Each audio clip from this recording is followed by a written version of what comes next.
There is a kind of sieve here that we can take advantage of, I think.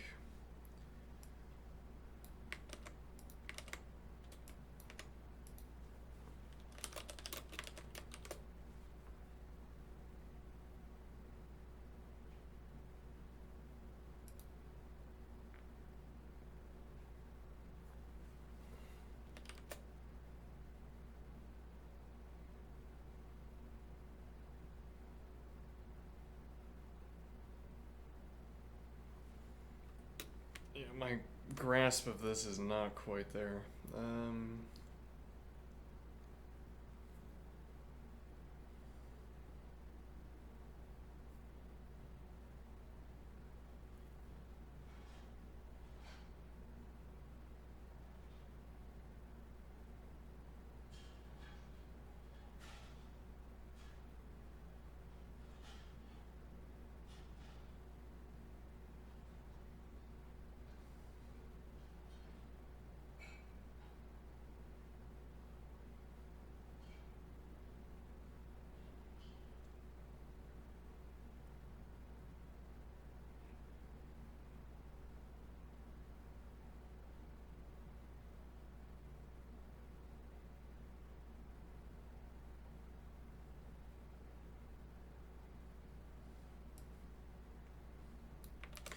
This would mean the same thing, but it might make the point more obvious. If this is the point, if I start by saying greater than,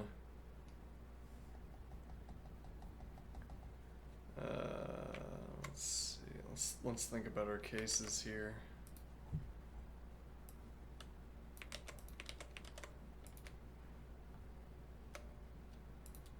So if I have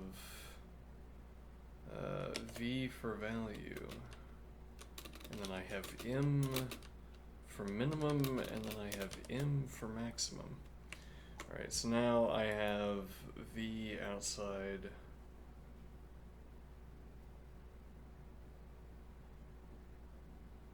okay, now there's a distance value. We don't have a good way of representing what that is, but some distance value. Now, let's suppose that this is outside of the distance value of minimum. And what that would mean here is that if I were to subtract value from minimum, then we would fall afoul of a distance value. But the same is true here. If I start with maximum, I capture the case where the value is below both. Okay, however, could be that the value is above both.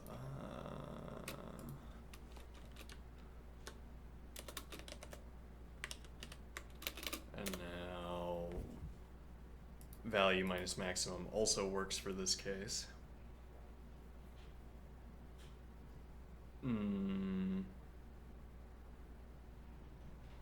Well, it works for this case if the distance is large enough. The problem would be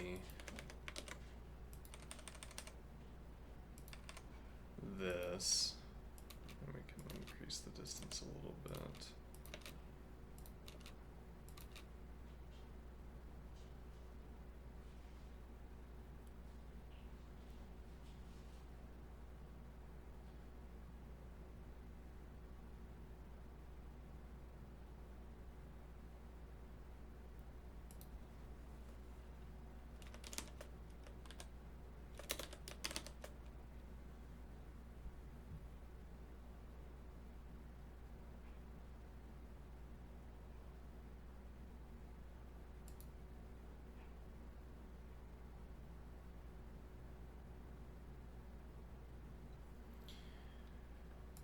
And now the intermediate case would be, actually this might be what we try pasting in the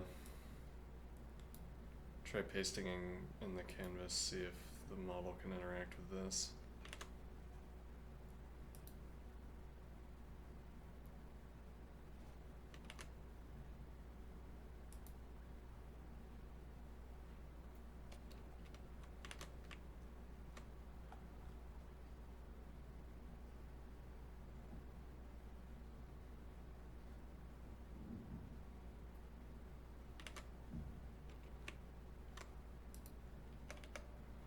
Now, so the intermediate case is that V is somewhere in the middle.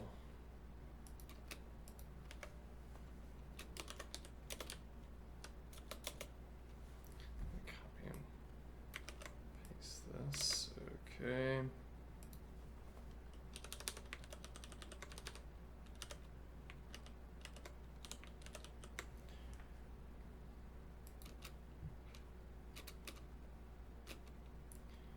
Okay. Now the question is, does asking one of these narrow down what we have to ask in the second case?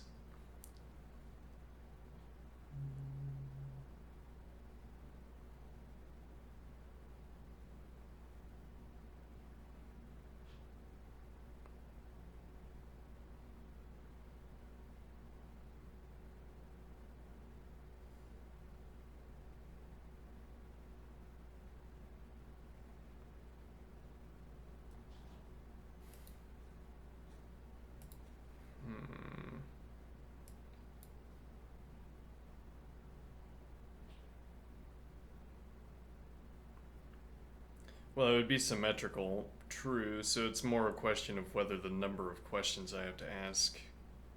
What is the minimum number of questions I have to ask, given...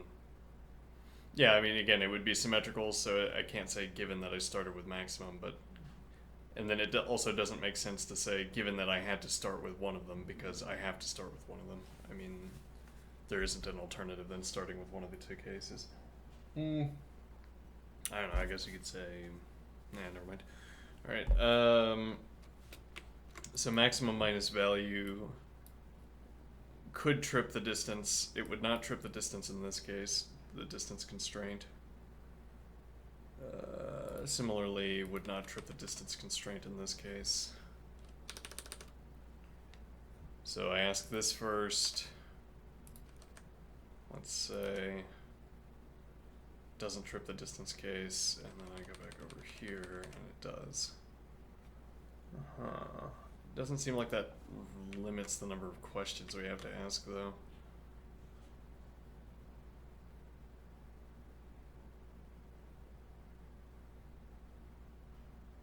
Does it, well, so I think actually what I wanted out of this was whether this allows us to avoid the absolute value question.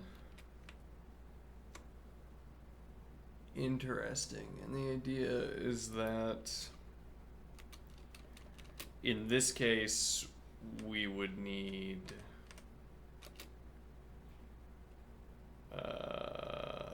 let's see, so here we're subtracting, we are taking the absolute value, and we only ask the one question. Okay, here also we only ask the one question.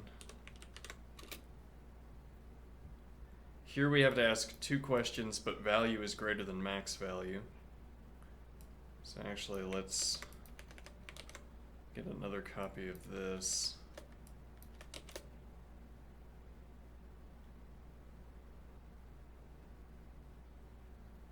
Value is greater than max value. Max value is greater than the value.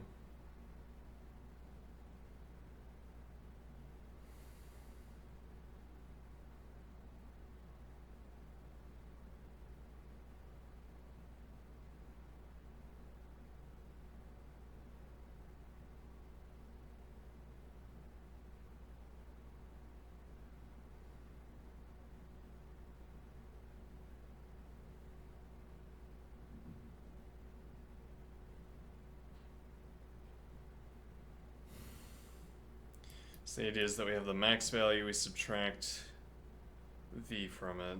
Okay, and we are...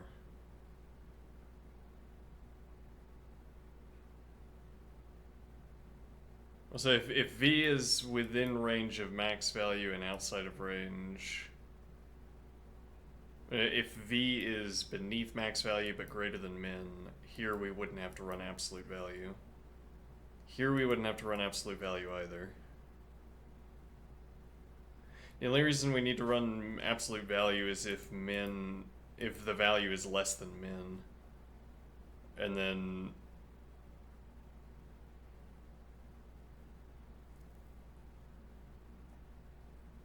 in that case, if the value is less than min and we're violating the distance constraint, we would violate it with max.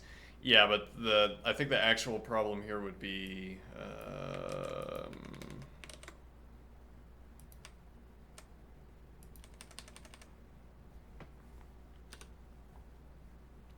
me see. Yeah, we might not be able to reduce the distance far enough.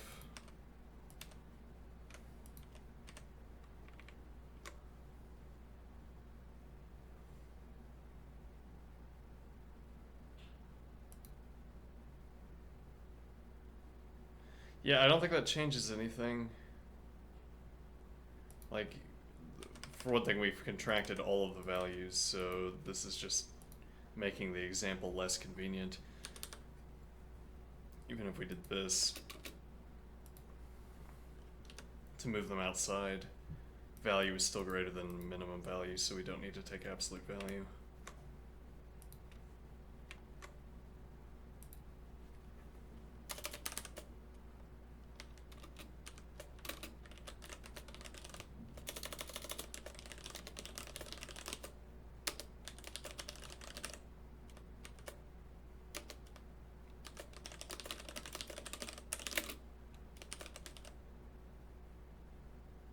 Okay, so actually this, we could still make this an OR.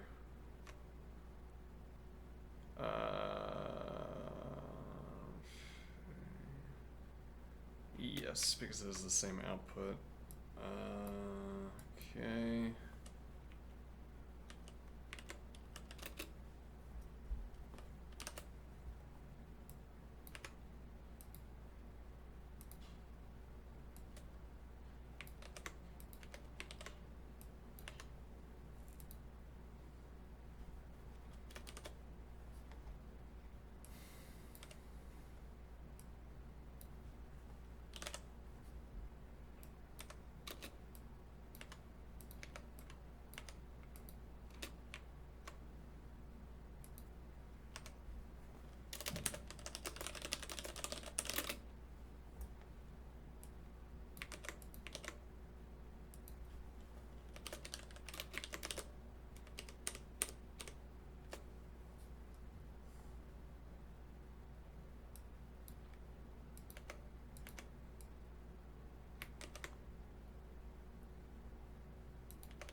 Oh.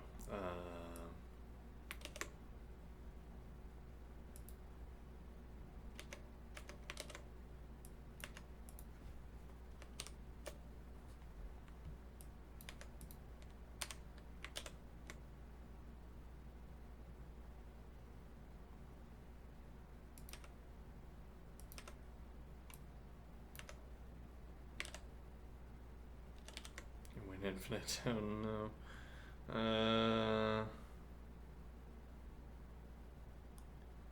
Yeah. Okay. Still going infinite, really.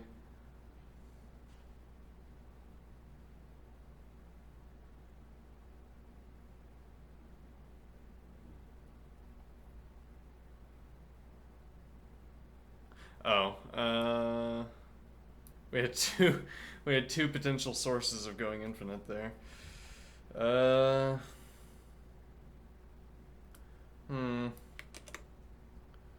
Not ideal.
is less than or equal to D.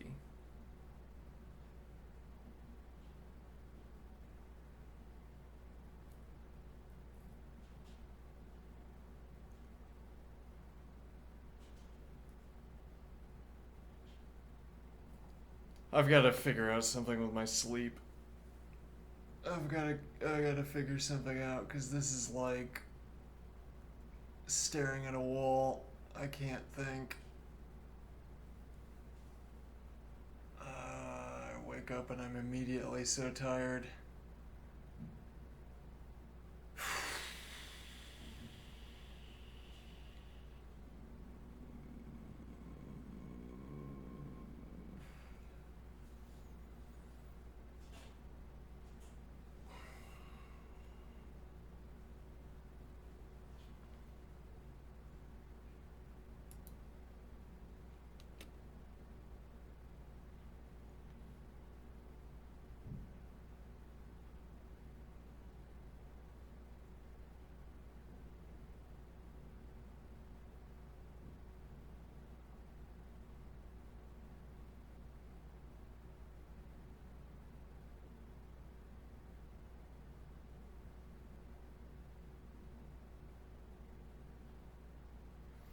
So the number search that we ran is not quite the right idea,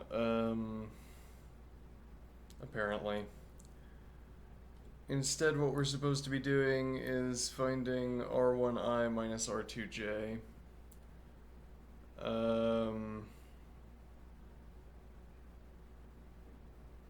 And that there's no element of R2 such that R1 minus R2 is less than or equal to the D value.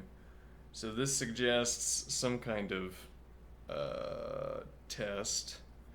Which one it suggests is lost somewhere in my lack of sleep.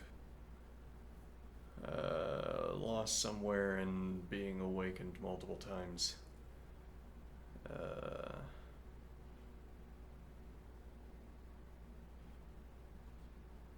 Let's see.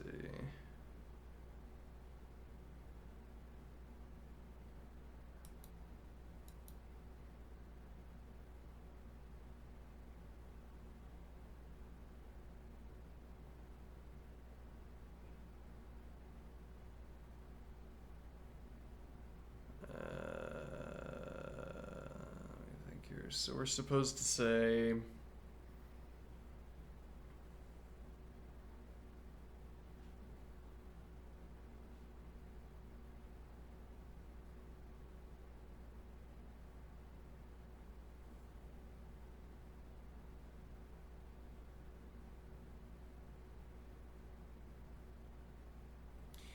we're supposed to map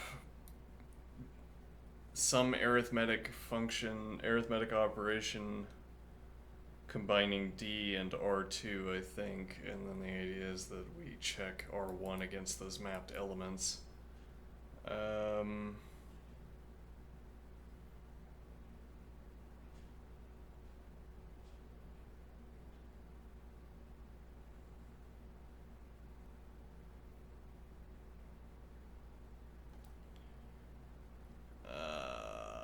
head.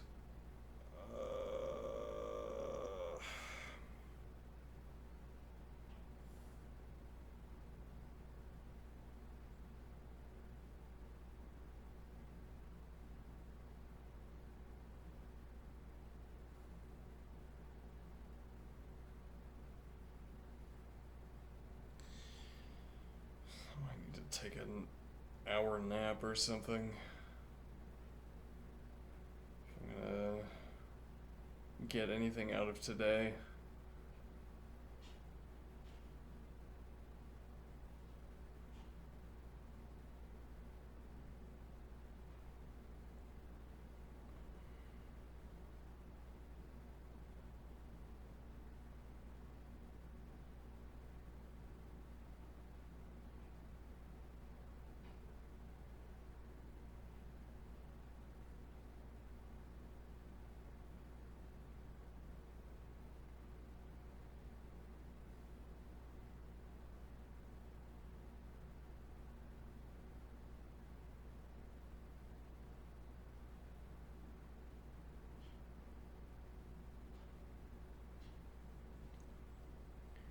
The distance value is defined as the number of elements R1I such that there is not any element where if I subtract that element from a given element in R1, the result is less than or equal to D.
thinking that we're in an application of some kind.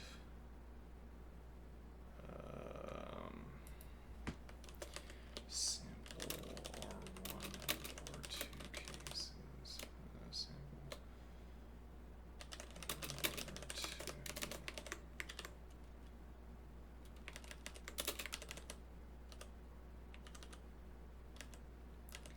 R2. I don't like commas, so the interlocutor will not like commas either. Okay.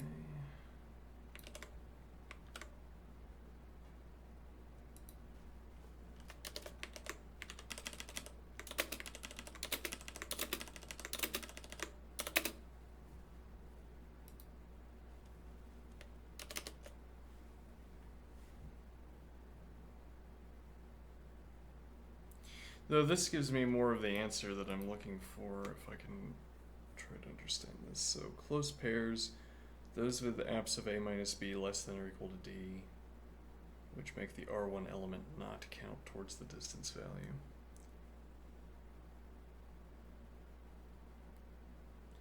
And then far pairs with A minus B greater than D, which let R1 element contribute to the distance value.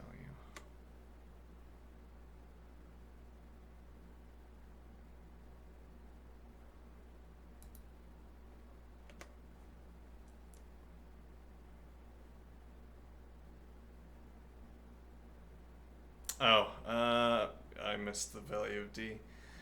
My head.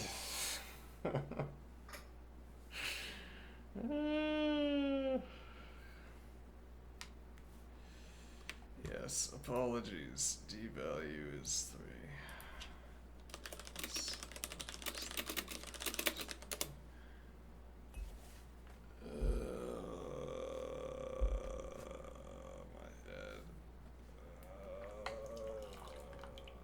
Coffee is not a good solution to this problem.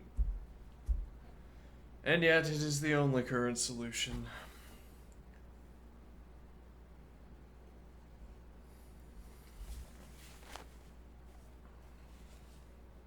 What is SCSS?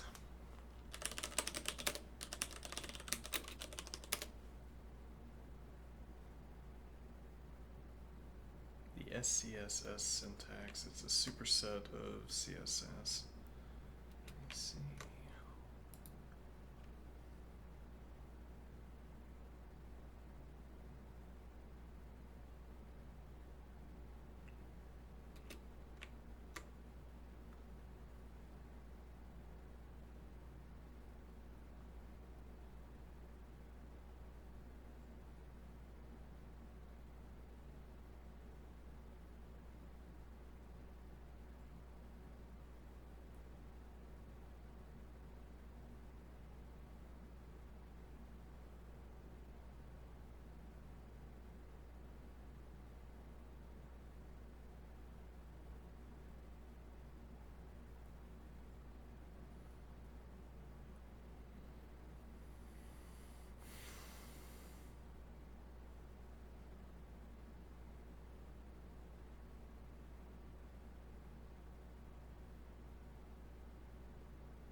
So when we're cycling through R2,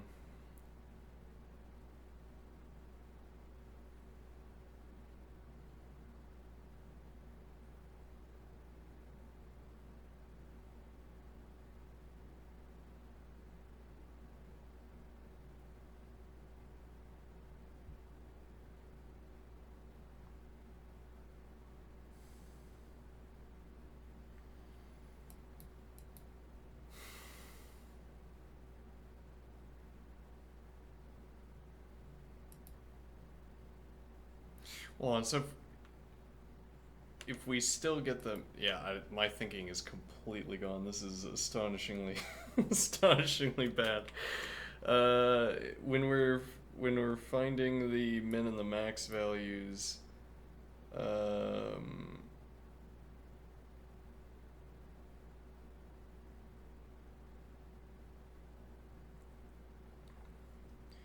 when we're cycling through looking for the min and the max values, the question is there something we can do with the D value?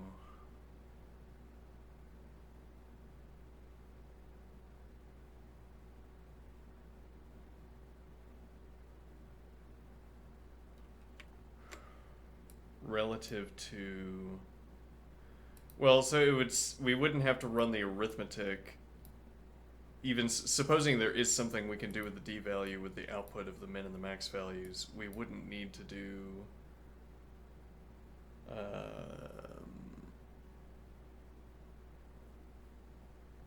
we wouldn't need to do the arithmetic every step. We would only need to do it at the end. That's assuming there is something we can do with D here.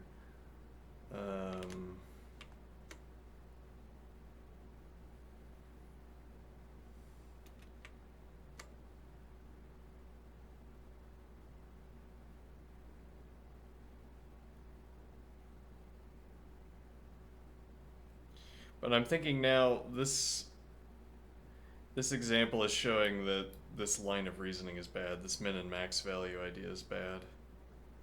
What we're actually looking for are close values. Right, so we're looking for...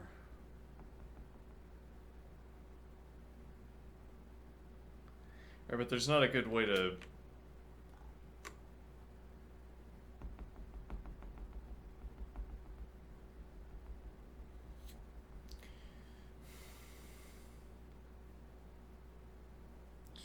We're not looking for min and max values, we're looking for close values. What constitutes a close value, though, is that we have... let me see...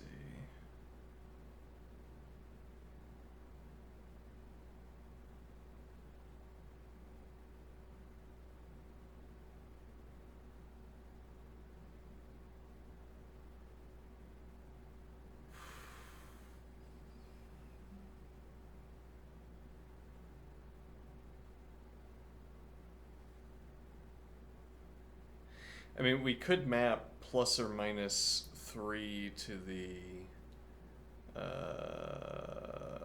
plus or minus 3 to the R2 values, plus or minus D in this case, but okay, D is 3. Rather, plus or minus D, but D is 3 in this case. So we could map plus or minus 3, and what is that accomplishing? If either of these two values is within range of a specified value. Then no, we have to cut it out, yeah.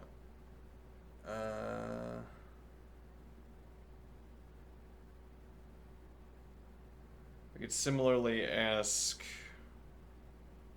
Yeah, but we don't yet know the values of R1. So we can't reference the values of R1.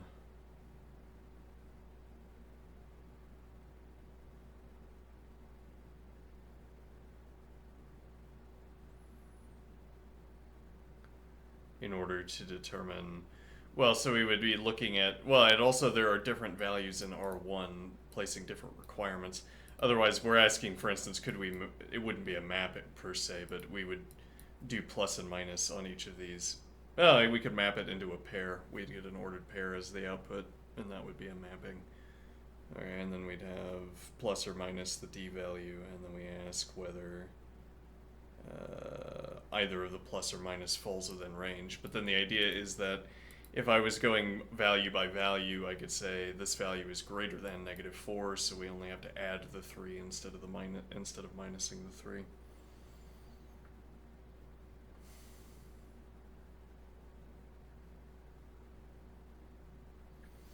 Okay, so I see a solution, albeit not one that I'm pleased with.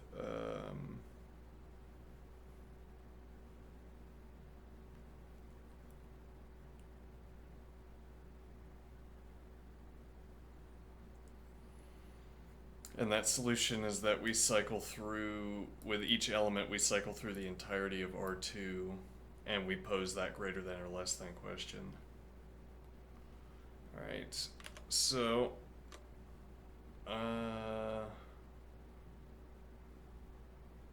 this code is bunk. Let's save it and put it on the wall of failure. Actually, what I'm also interested in exploring here is whether the model, how well the model could work with idea representation in text, because this is a convenient format for laying out ideas. I wonder how well our interlocutor can look at.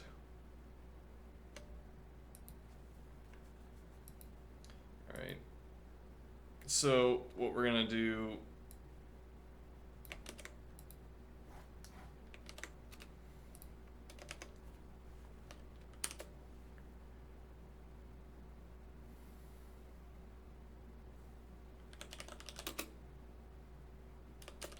find R1 cycle function, R1 list value, R2 list value.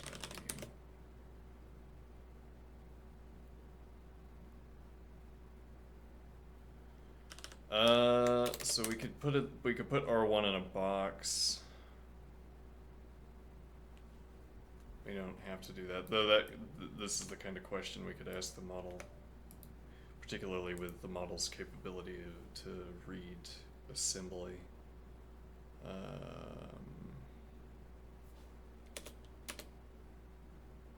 Oh, well, I guess we don't actually need.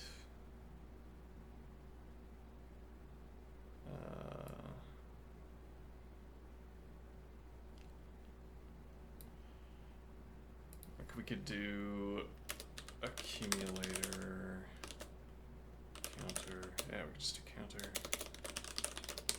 0, and now the idea is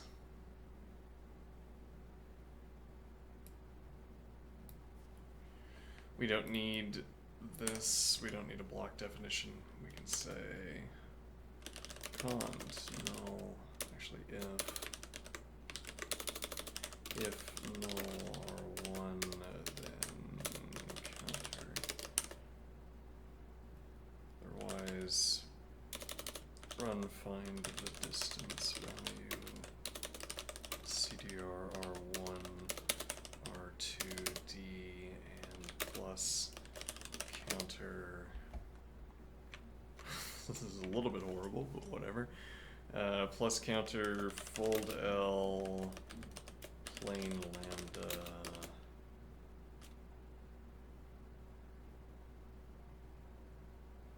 This is my, I think we're gonna make plain lambda kind of symbolic expression in the non-syntactical, in the non-programmatic sense.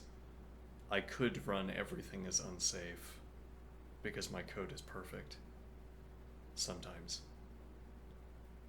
Plain lambda. Let's see. The idea being, well, so the lambda to plain lambda substitution is itself also a find and replace substitution. So we could go through and do all of the unsafe code, and we observed there's not any point. It just involves more typing and less idiom, as it were. More typing literally in terms of using letters, moving our hands on a keyboard.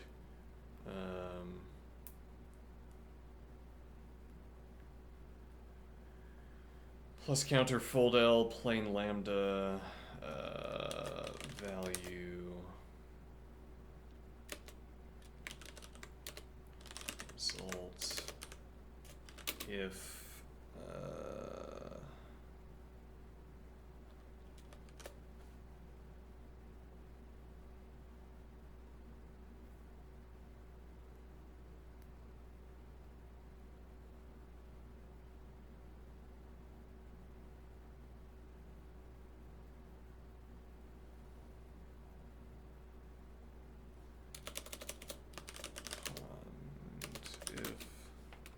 I don't like how close we are to the edge here. If greater than value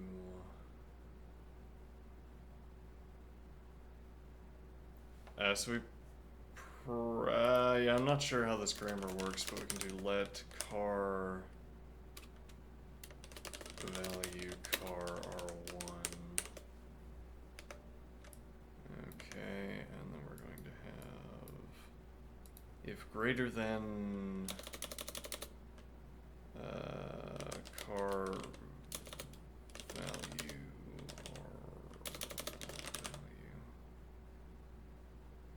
we could do R2 value. If greater than car value R2 value,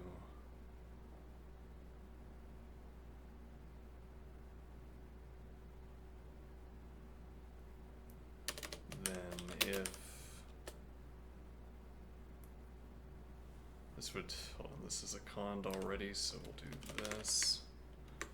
And now this does still need to be an if, unfortunately. If greater than car value R2 value, if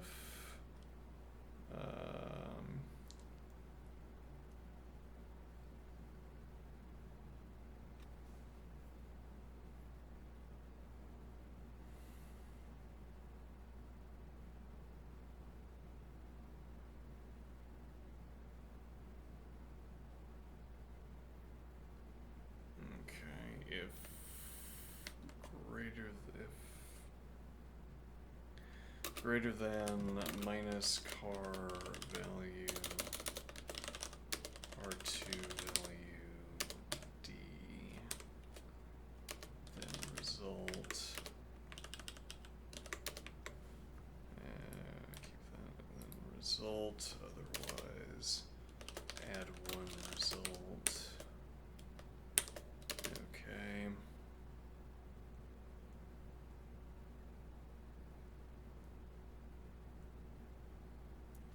Okay, but then all this is doing is saving us the cost of running an absolute value check. But we don't need to do that.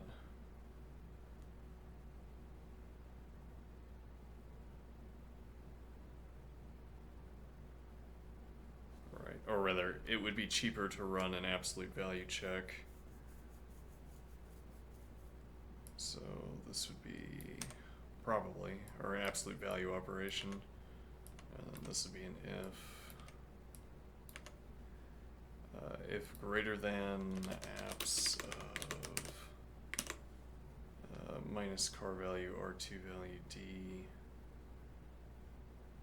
return result, otherwise add one result.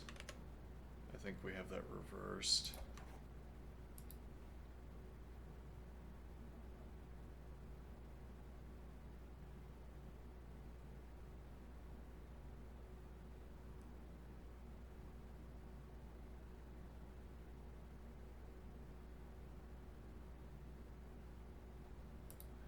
Yeah, we have that reversed, right?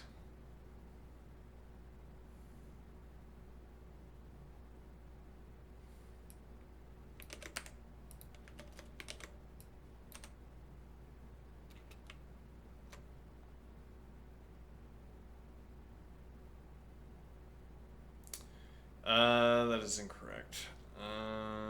Yeah, this would add multiple per pass.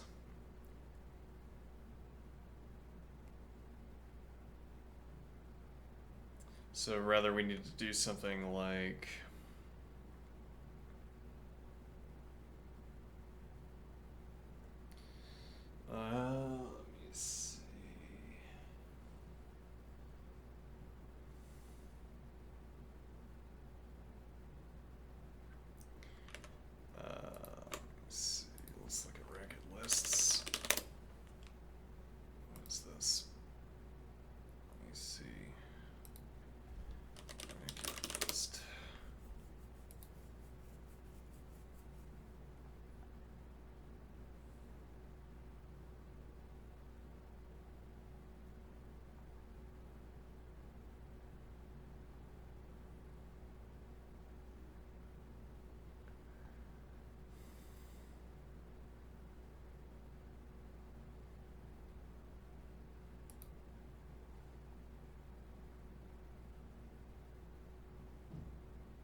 Okay, memf, like member, but finds an element using the predicate.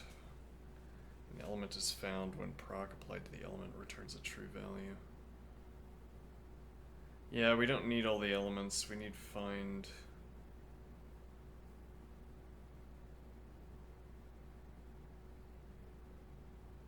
There we go. So find f. Okay, so this will not be fold L. This will be plus count if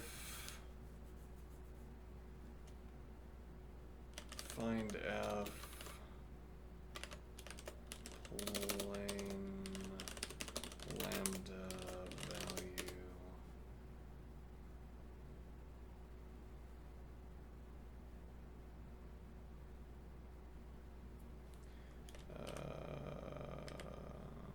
greater than apps. This would be R2 value greater than. Call this R1 value. Greater than apps of minus R1 value, R2 value. D. This would be less than actually. No, greater than so that we can add one. Yeah. Run on R2. Then add one counter, otherwise counter. Okay. And now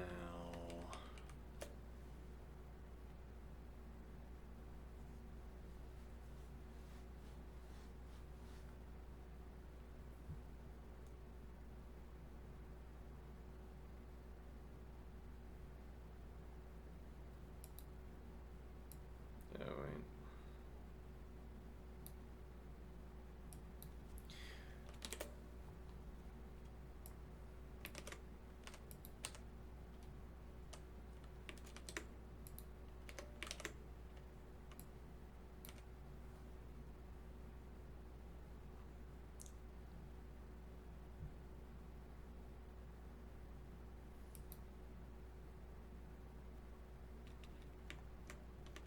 Okay, now let's see.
So I suppose we could arrange this into a fold left as well.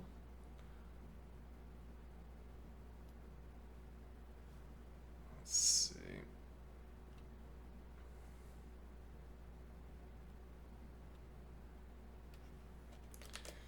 Solution involves a full cycle through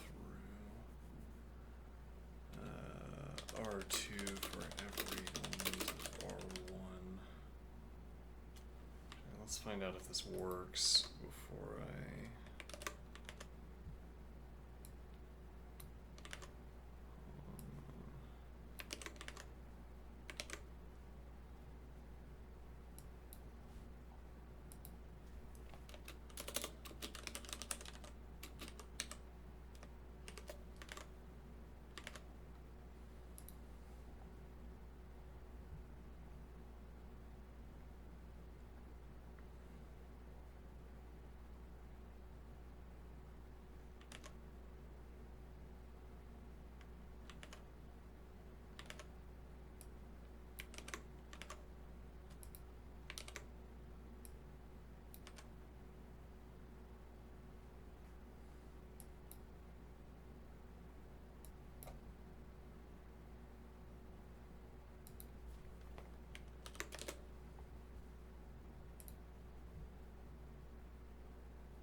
Hmm.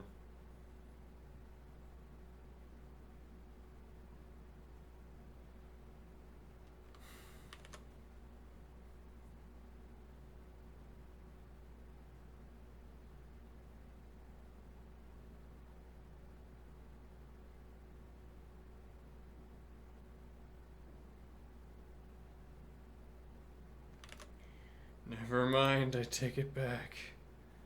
I take it back.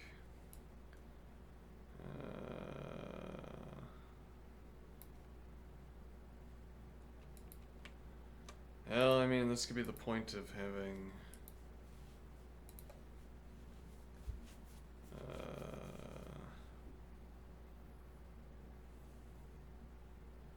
I mean, actually, what I want this interaction to be is improving existing code. I don't want to get the correct code from the interlocutor. I want to improve existing code. Then that suggests that we want our code all ready to work, which it does not. And why not?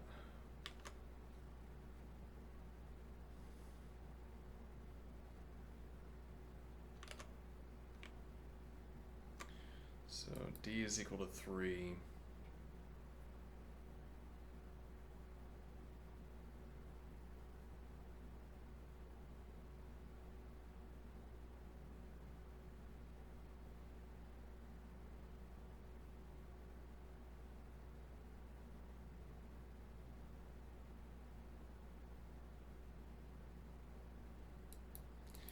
Yeah, 4 and 3, as the interlocutor helpfully told us.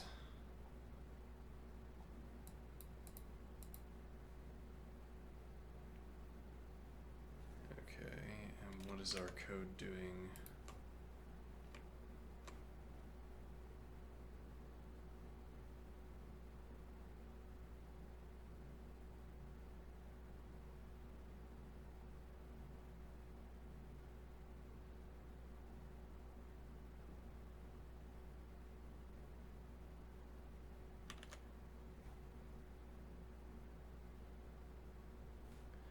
I still don't understand this whole. So the distance value. The distance value is defined as the number of elements such that there is not any element of R2 such that, yeah, okay.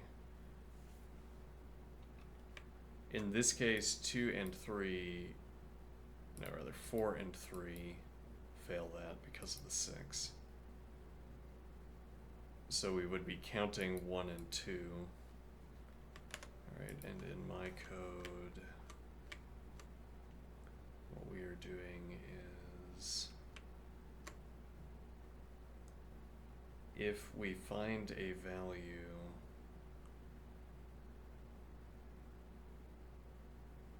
so we're cycling through R2, we take those values, we subtract, we take the absolute value. It doesn't matter what the order is here, though it might suggest something, but it doesn't matter what the value is. We're saying if this order, or if this difference, the absolute value of this difference is not, if the absolute value of this difference is less than D, we do not increment the counter.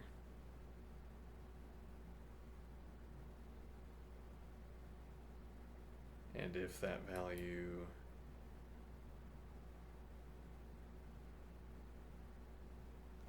hold on. We might have had it right the first time.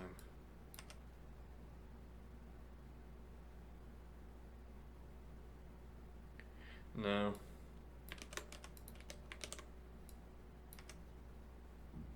If less than, then that means there is some value R2 that is within the critical distance. Is it because we're lacking the less than or equal to? Maybe.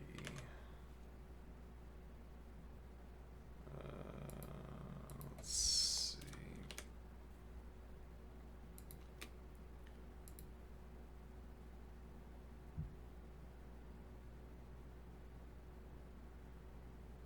Okay.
Aside from, let's see.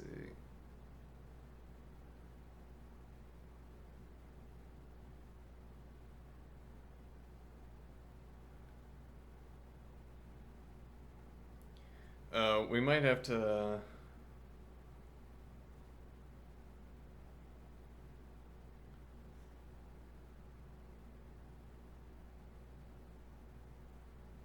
I might have misunderstood it. We might have to do something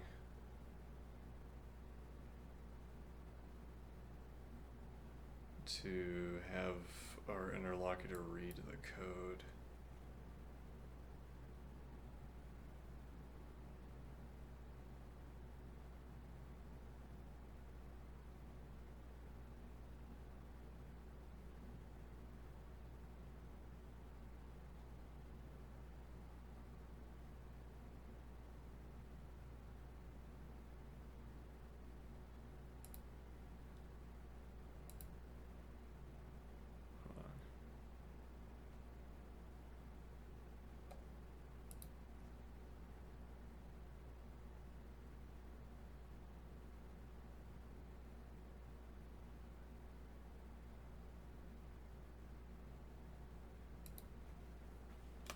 Can you see the code I posted on Canvas?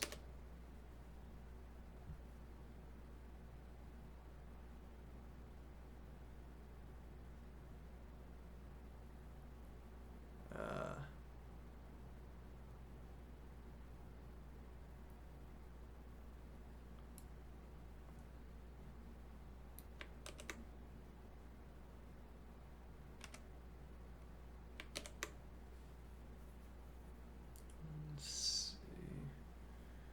Yeah, maybe we're supposed to do. Hold on. ChatGPT Canvas.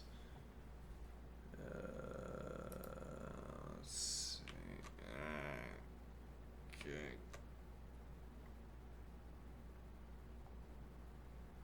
How do we? What do we do with it? How do we use it?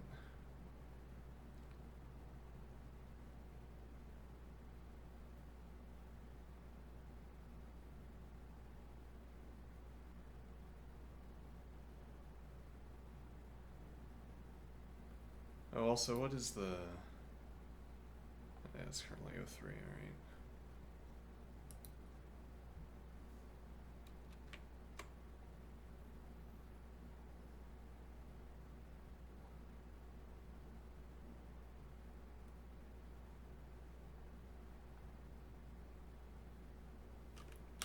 Alright, let's experiment.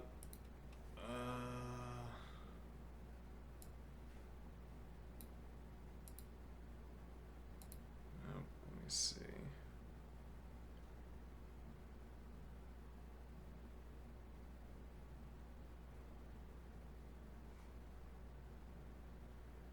Canvas is still blank on my end.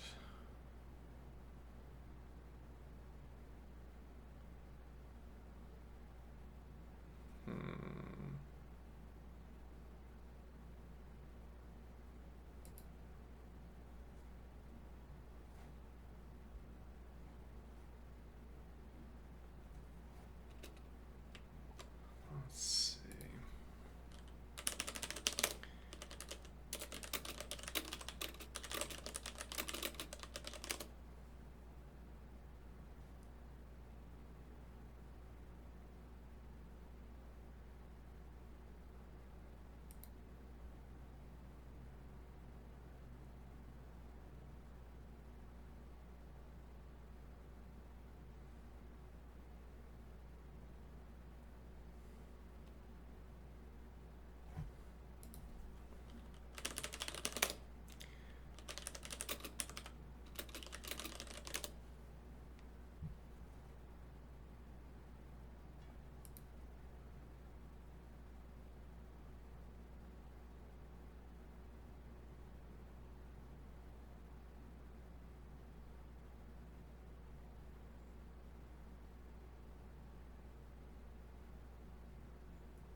Yeah, I definitely want to be able to use this. Let's see.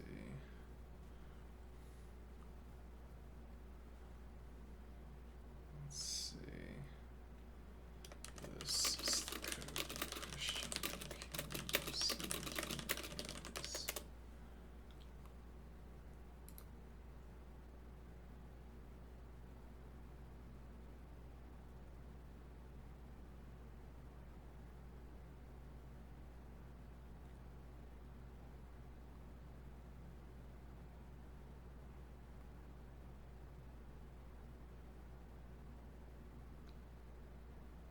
Yeah.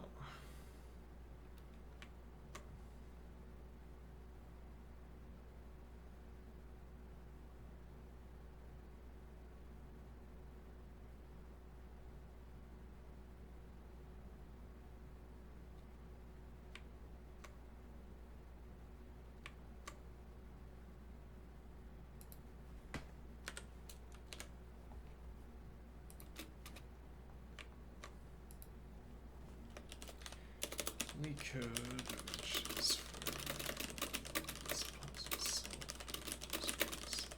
typed Racket.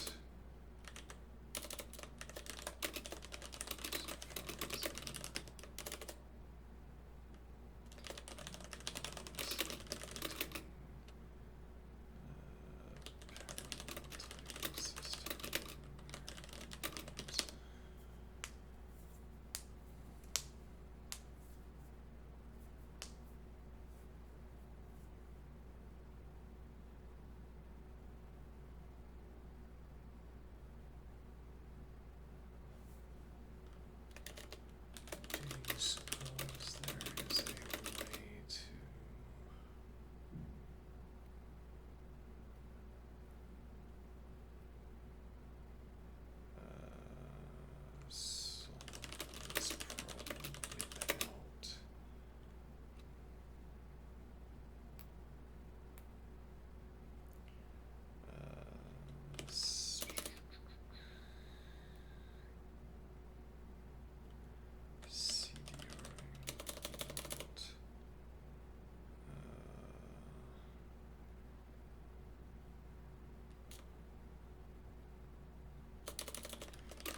solution find f.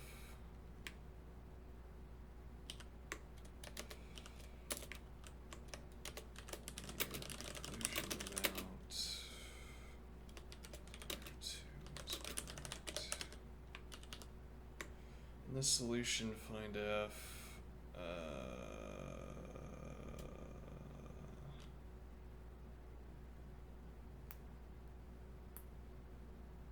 Cycles. Find f. Solution. Cycle through entirety of R2 insertion.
Yes, the classic way to cut the cost from R1 by R2 down to about big O of R1 log R2 is sort R2 once.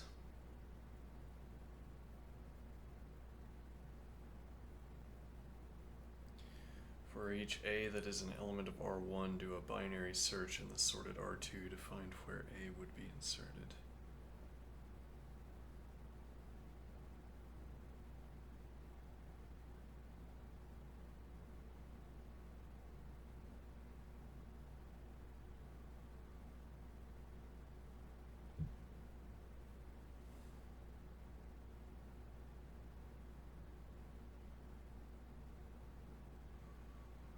So this doesn't stop, well, because we haven't sorted the list, so this doesn't stop.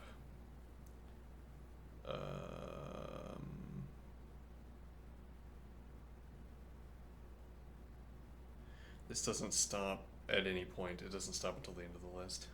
Yeah, let's see. For each A that is an element of R1, do a binary search on the sorted R2 to find where A would be inserted. Examine at most the two neighbors around that insertion point. If both neighbors are farther than D, then A counts towards the distance value, otherwise it doesn't. Because each A triggers only a logarithmic probe instead of a full scan, you avoid retraversing R2. Sketch in plain Racket. Alright.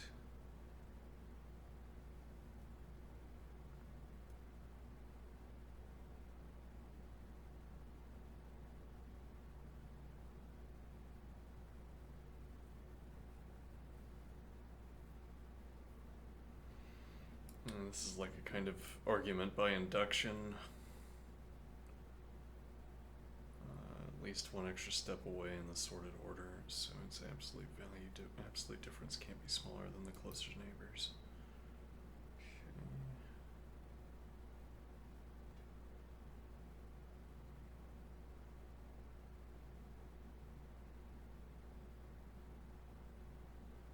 Let's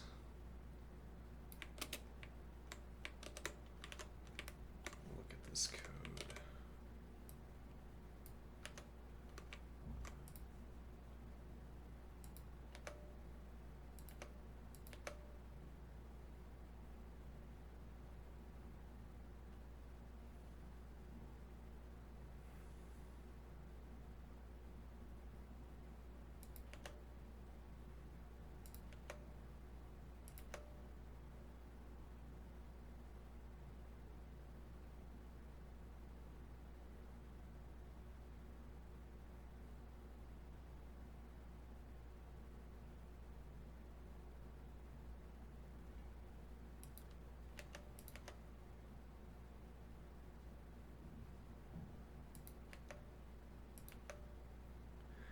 Interesting, passing in an argument to binary search.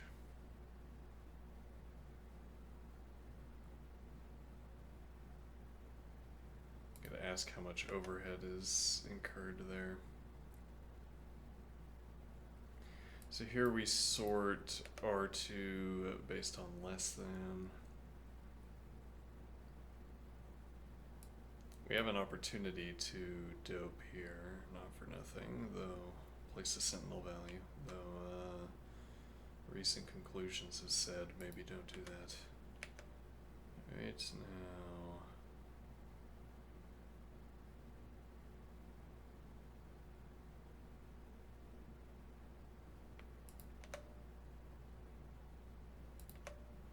Let's see.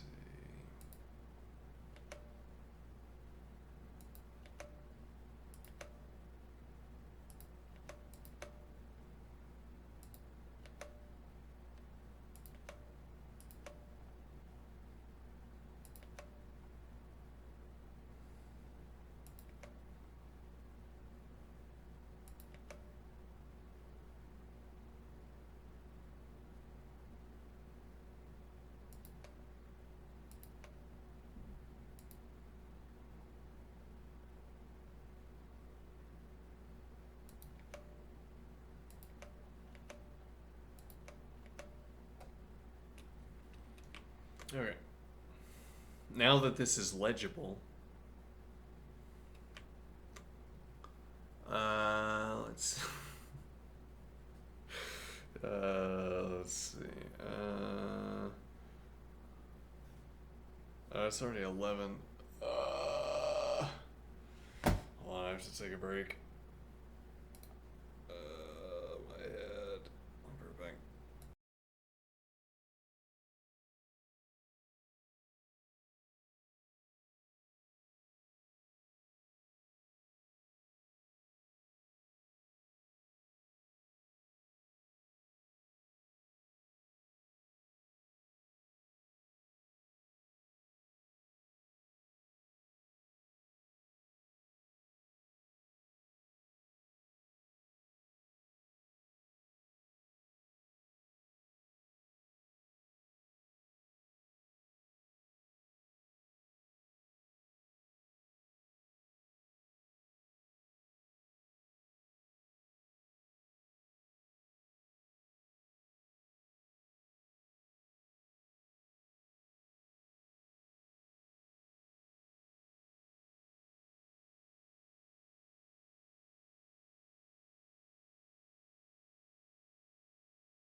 Okay, I'm back. Now, my right shoulder.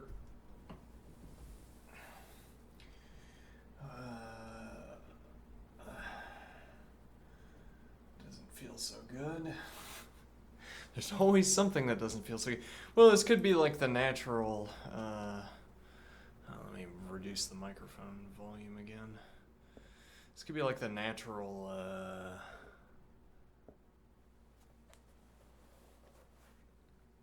Soreness, but I don't think it is. So then, yes, there's something wrong with how I'm doing my exercise. Let's try legs. Let me see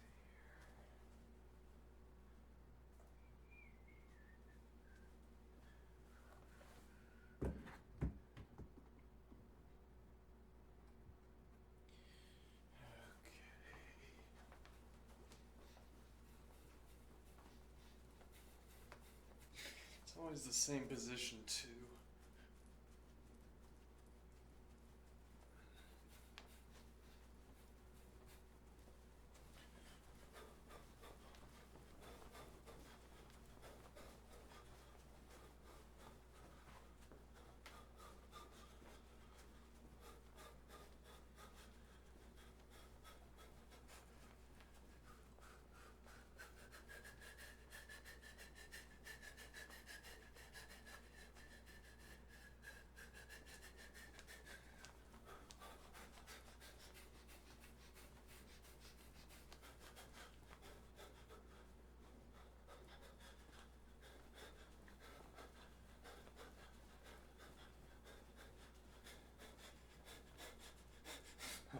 That book I was looking at yesterday, A History of Set Theory.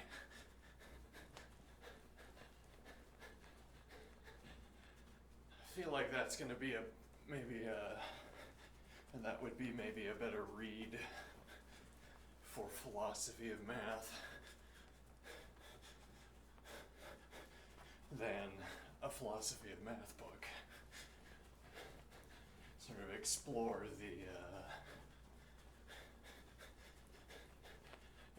the thinking that led mathematicians to believe that set theory was good and useful.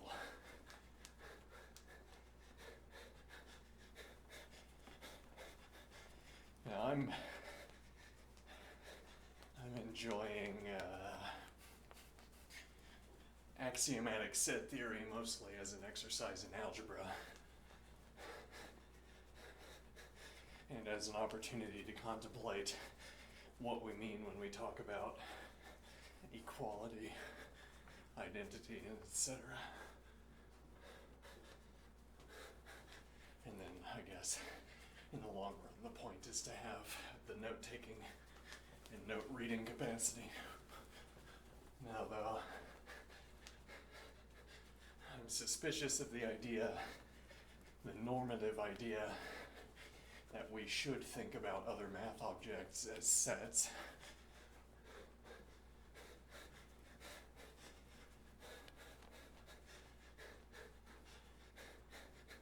I don't know enough to be suspicious yet, but my suspicion arises.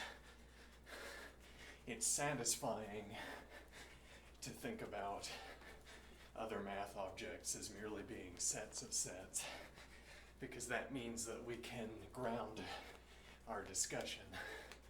We have a direct mechanical correlate to what we're talking about. Well, and now we could have direct mechanical correlates on a case-by-case basis. Rather than supposing that numbers are sets, we could just say numbers are numbers.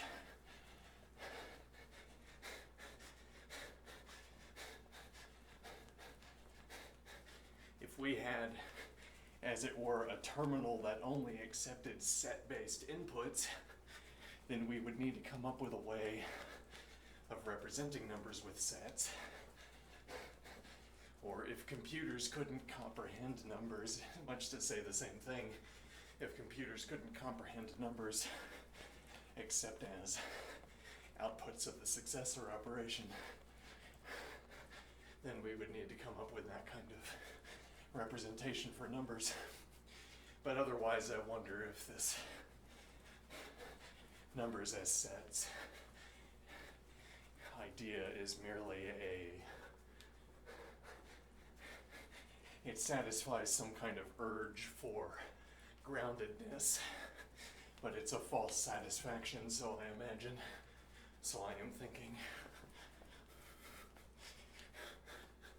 like, yes, and if you pressed us, we could keep going about what these numbers are. Yeah, but what you go on to say about the numbers is meaningless. I mean, we don't gain anything. Except again, in the imagined case where we had a terminal that only accepted sets as inputs, in such a case we would gain something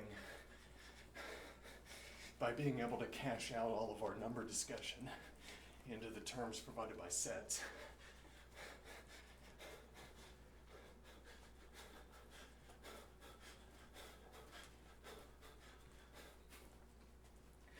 Otherwise, it gives us a sense of rigor where that rigor does nothing. It doesn't clarify.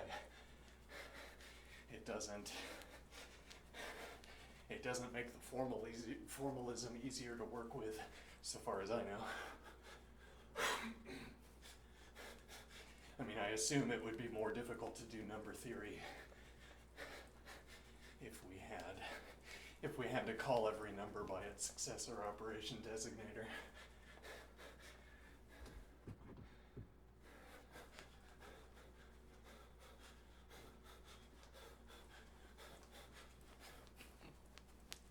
I don't see where the additional layer adds anything to our practice. Nevertheless, there will be people who insist on using that extra layer, and consequently, it'll be useful to read it.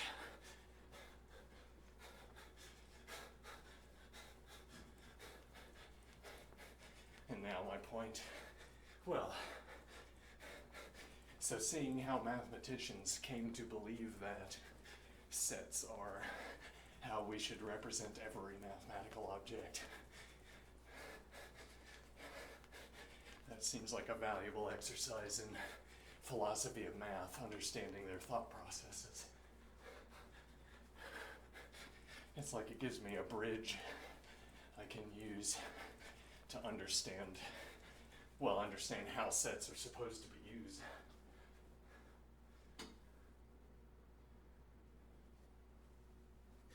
If nothing else.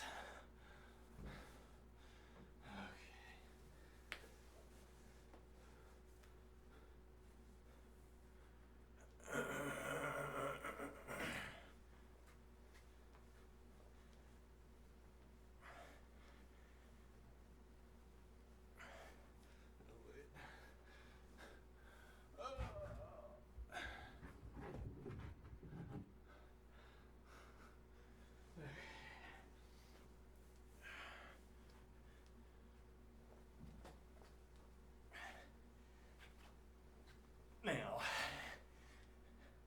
that book is $100. Yeah, $70. But a PDF is $30. Maybe I make a trip to a print shop.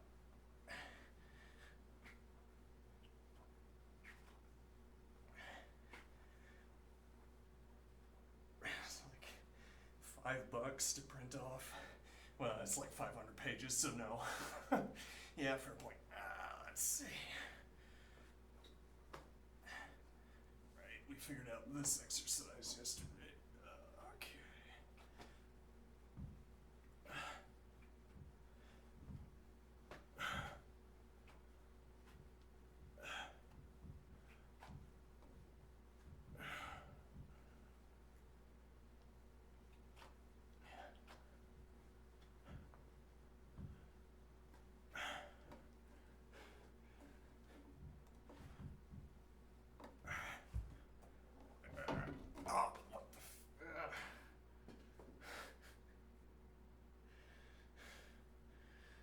fell on me.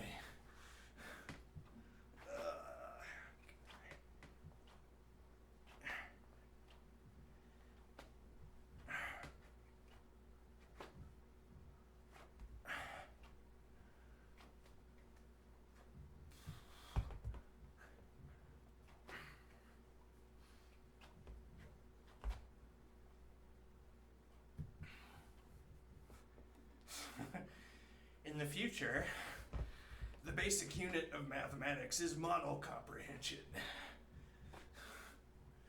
How many units of model comprehension does this mathematical model obtain?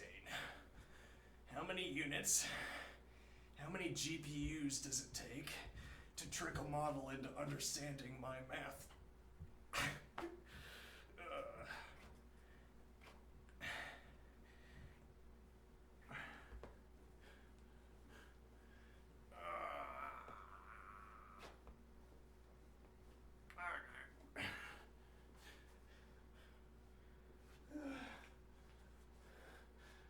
Oh, 1 moment.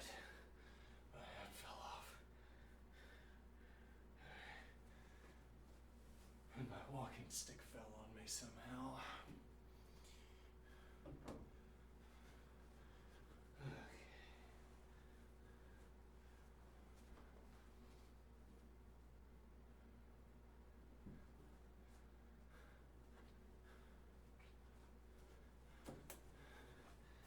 How many GPUs do I have to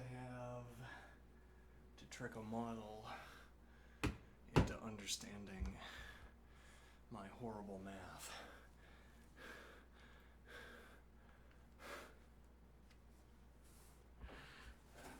That's what replaces sets as the foundation of mathematics. Yeah.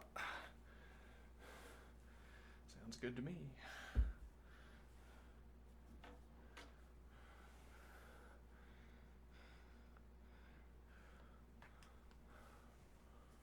Okay.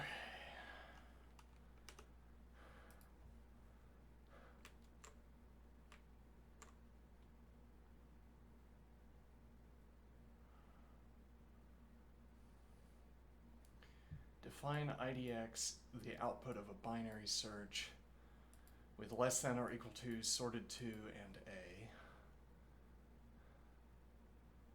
where A is the locally scoped definition of R1. No, A is a value, so this is /sum. /sum.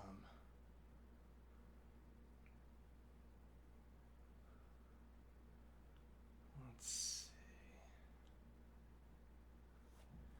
Let me look up /sum.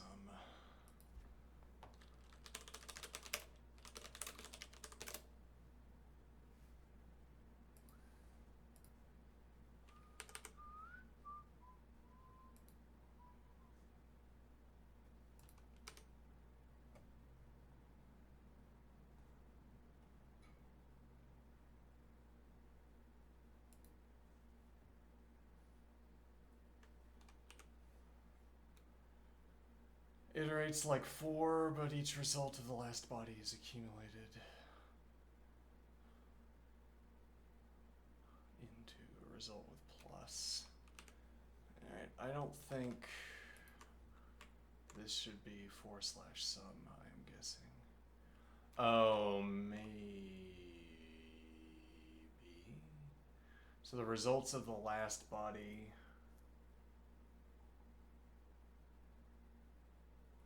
Let's tentatively. Oh, well, we don't have the binary search. Yeah. List ref. Uh-oh. I'm suspicious of list ref. Let's see, what does the model have to say about this? So, binary search and insertion index, or an equivalent routine, is easy to write with recursion on a vector. Racket standard library doesn't ship one out of the box.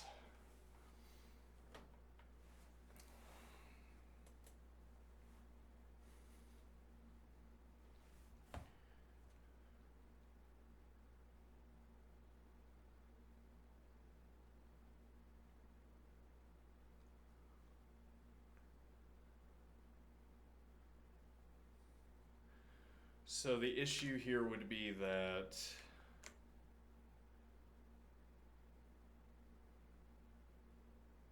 right, I should clarify.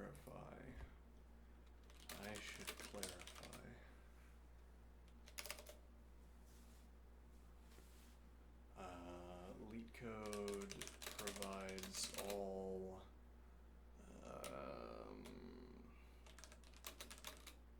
data when we are solving LeetCode problems in Racket. LeetCode provides all data in lists.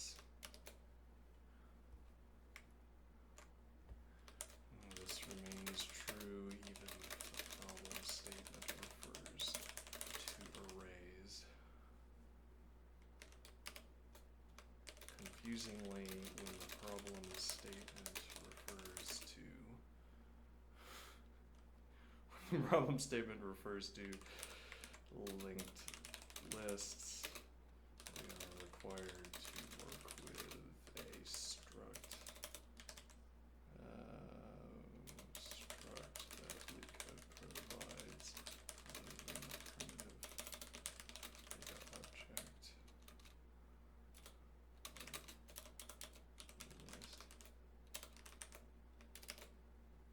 That probably is needless editorialization here. This remains true even if the problem statement refers to arrays. Consequently... Yeah, but this doesn't... Does this well, so the binary search would reference the vector. Yeah, though sorted... This would be a list, so... This recognizes that R2 is a list.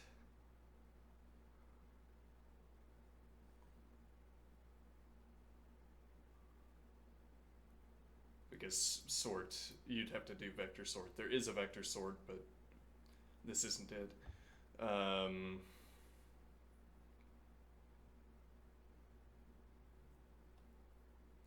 So this binary search would be running on a list. Okay, which is not inconsistent with anything else that's being said here. For that matter, listref on sorted 2 says that this is a list. Okay. Yeah, hold on. Now, why that would be inconsistent, though, is that binary search or an equivalent routine is easy to write with recursion on a vector. So actually, hold on, let me get that back. In the code you provide sorted to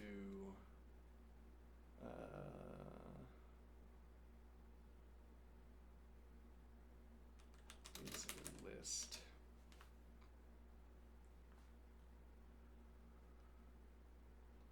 You know this because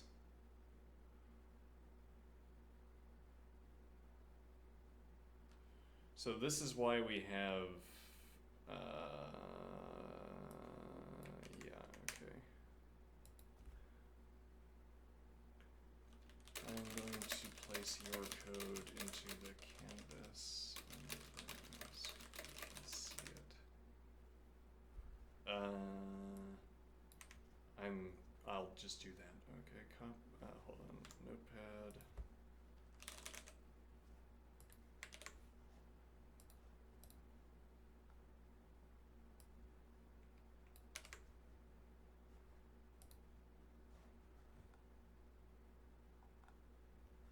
Let's see.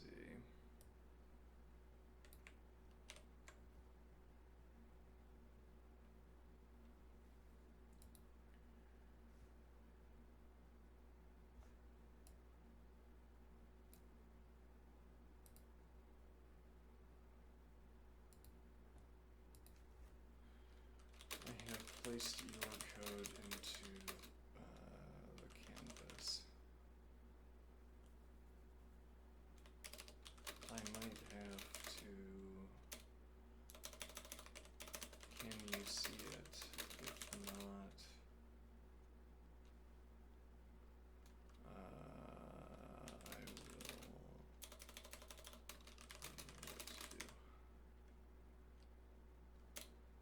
can you see it? If not, there's a prompt field I can activate in Canvas to this question instead.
Yes, this gets rid of list ref.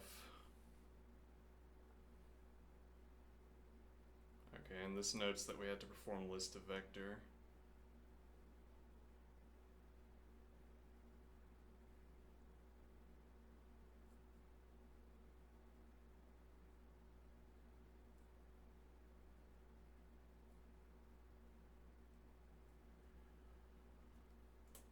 So, let me see here.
I could also learn to read, as it were. Yeah. Let's see. Or I could write a script that auto formats all code. Ah, interesting. And then I run it over the entire database, and then we just run it back whenever we want to get it back to the original format. Okay, now.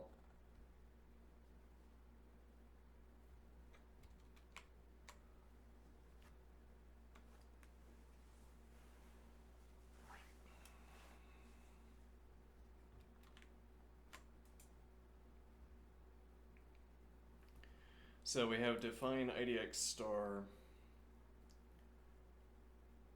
which is binary search less than or equal to sorted to and A.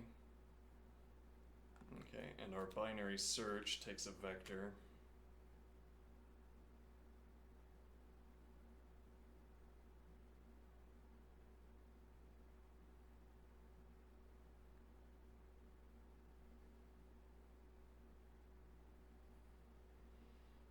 This also incorporates the less than or equal to, hard codes it into the vector ref, or rather hard codes it into the binary search, so you don't have to pass it in, which is good. Modularity is the enemy of efficiency.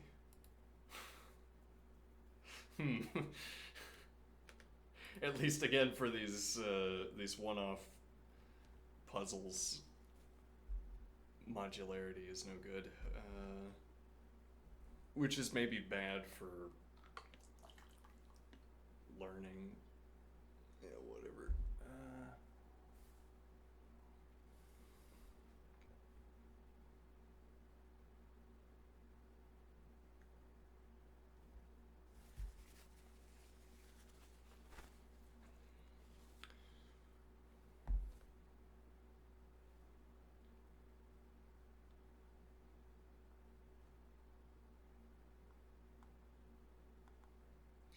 Okay, yeah. So our general ability to read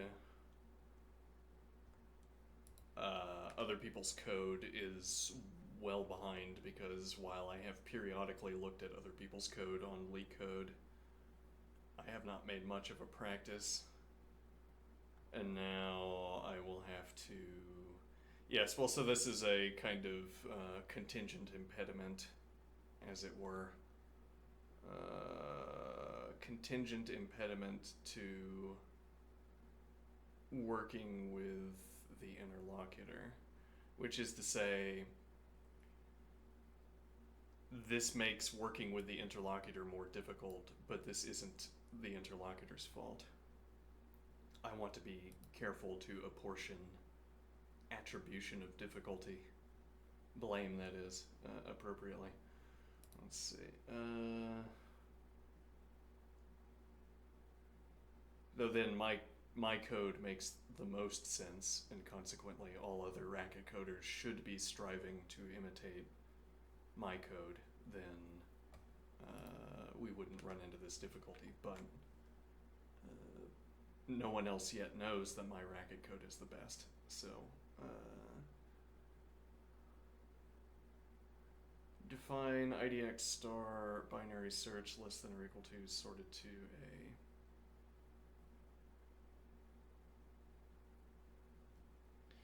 So I want to ask the question, what the size of the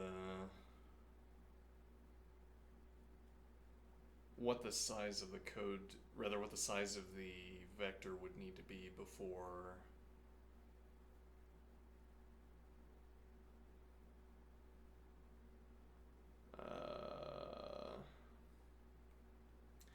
what the size of the vector would need to be before we would prefer this approach. Let me see here.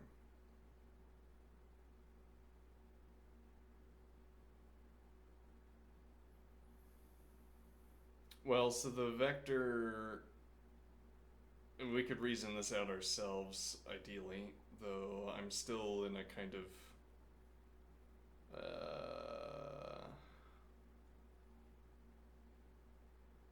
hand-wavy phase with my understanding of big O notation.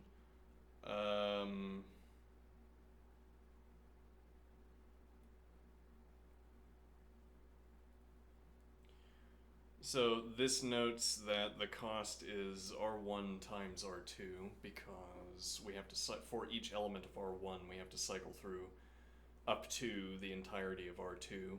So worst case scenario is big O of R1 by R2. Okay. Now big O of R1 log R2.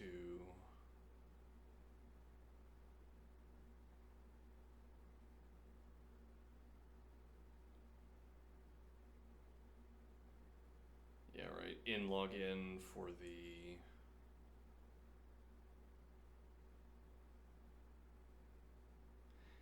I mean, I'm a little bit suspicious because I'm a little bit suspicious that this is more efficient.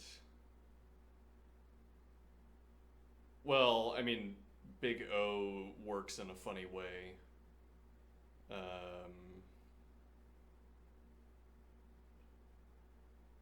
That funny way being that the gap between log R2 and R2. Right. So when you do all of the algebra, if there is a when you shake out all of the operations, when you combine all of the operations and work through all the algebra, if there is a, I want to say, tier gap, if there is a, I don't know what word you'd use. Well, you could also just say if there's a big O hierarchical gap, okay, where, for instance, log is less than linear, linear is less than polynomial. Well, I guess linear would be a kind of polynomial, but every degree of a polynomial is less than the greater degree of a polynomial. The point would be there must come some constant value beyond which you would prefer to have the lower degree polynomial. Okay, now the practical question is, are the sizes of these vectors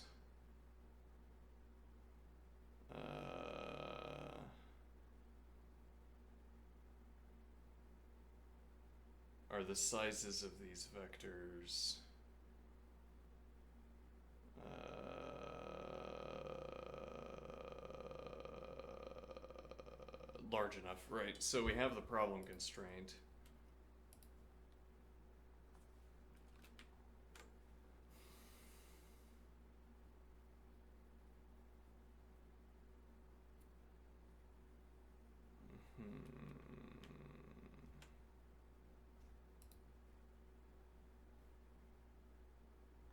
So I guess I want to say before I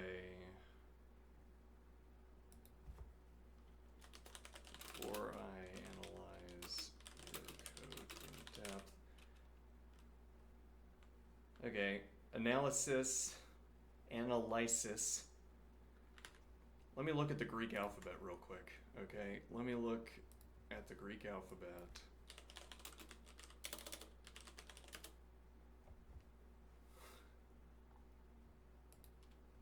Just a quick look here. Do you see the letter Z in the Greek alphabet? Where is it? Where do you think that letter is? Am I missing it? Oh, actually, yes, I guess I am. But, let me think here.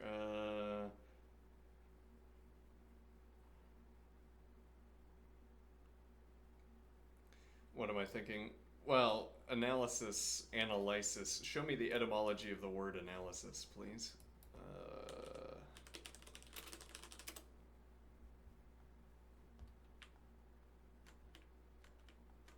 Where'd that letter come from?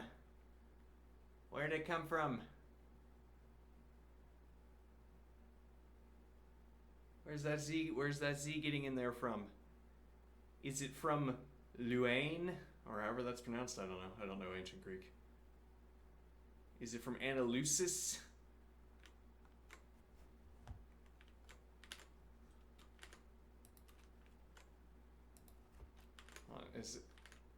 is there a plausible analyze versus analyze?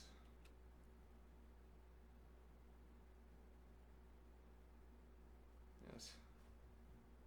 Okay. Let me see. Before I analyze your code in depth,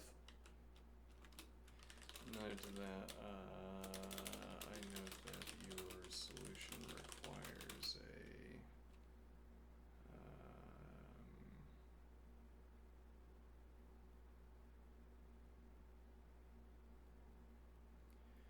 before I analyze your code in depth, I note that your solution requires an in operation. I guess this is a way of indicating cardinality. OR2 operation for vectorizing,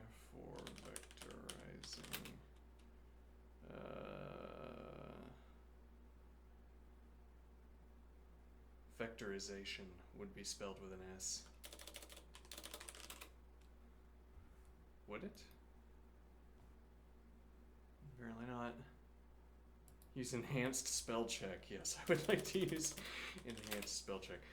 Before I analyze your code in depth, I note that your solution requires a big O of OR2 operation for vectorization, as well as log,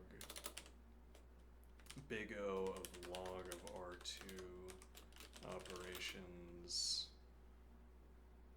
for performing binary search. Binary searches. Can you give me an estimate for the size of the data set? For the size of the data set beyond which your solution would be preferable to a worst case big O of R1 times R2.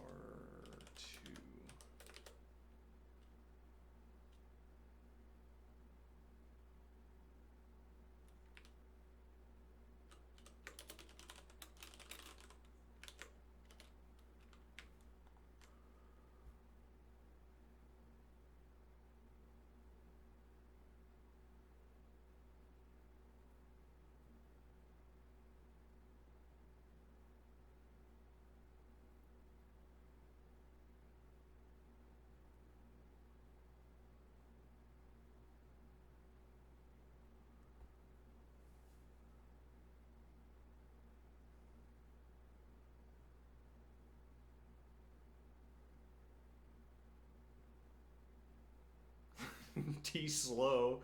Yeah, okay.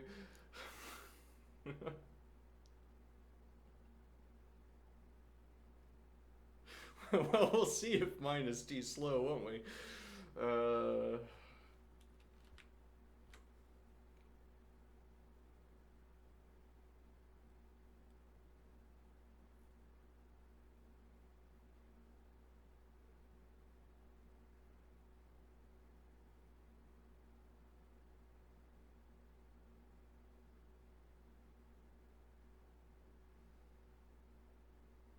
Let me read this in order. Alright, so we have n equals array cardinality of array 1, m equals cardinality of array 2. Alright, we got our naive solution. Naive and slow, apparently. N times m, scan R2 for every a is an element of array 1. Okay, binary search solution T fast, m times log m for the 1 times sort. Yeah, I'm worried about that. And then we're gonna have plus m, which is the list vector. Yeah, and then we're gonna have, let me see, n log m, 1 binary search per a. Yeah, so it's gonna be log base 2 of m, and then we're gonna have n instances of this operation. Alright, so this adds up to m plus n times log m plus m. Okay. Break-even algebra. We want t fast less than t slow. Okay. Let's look at the algebra.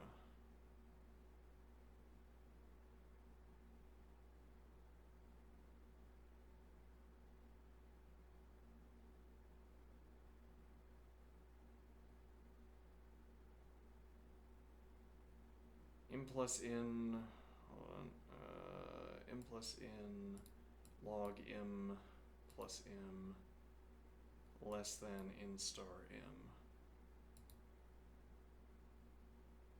Yeah, I probably should calculate this myself, not for nothing. So I like the little star glyph. N times m minus...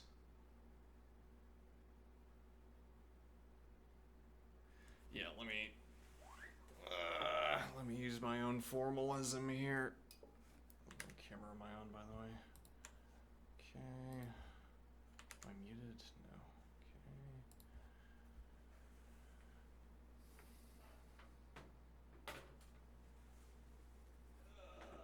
Scratch. 8.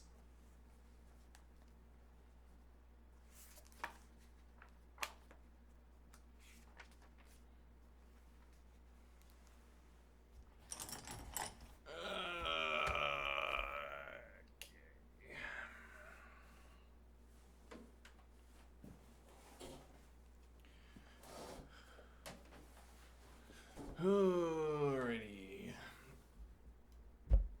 Let's do a little bit of algebra. Okay.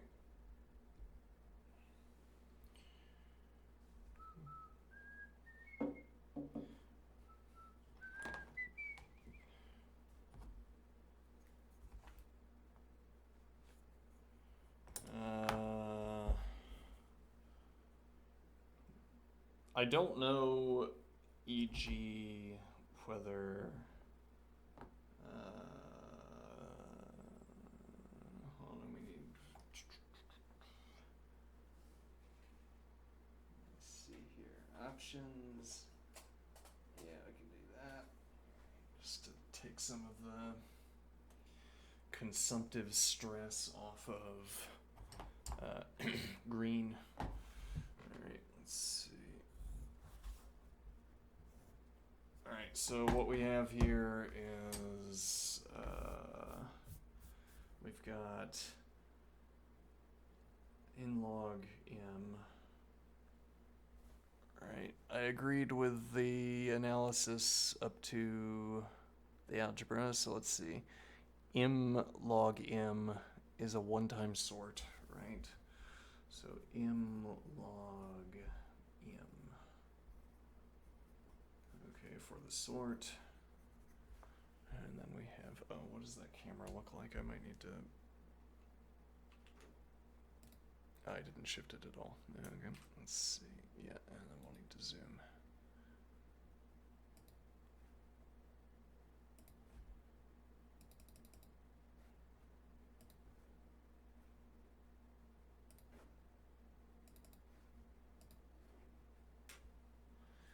Okay, now what?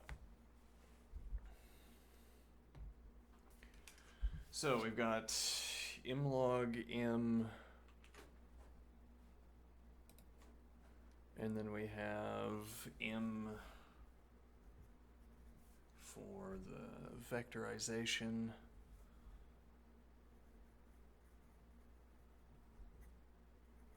Vectorize, and then we have in log m,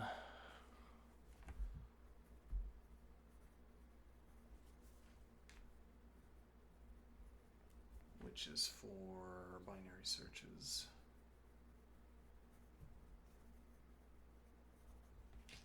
Okay, and now we're going to have, let's see, yep, we will have m plus n log m plus m. All right. So now what we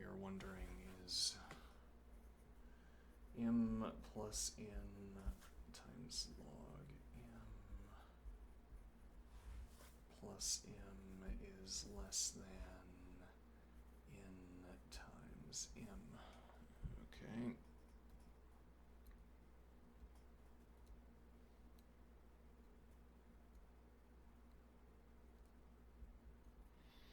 Now, how do you solve such a thing?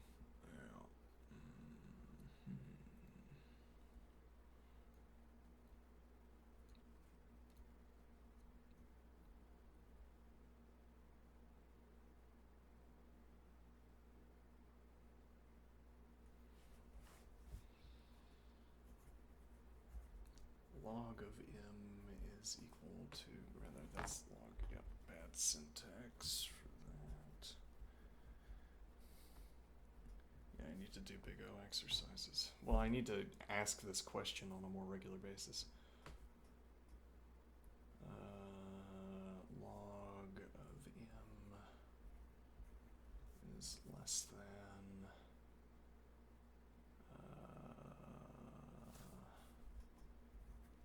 n by m minus m divided by n plus n. Okay, and now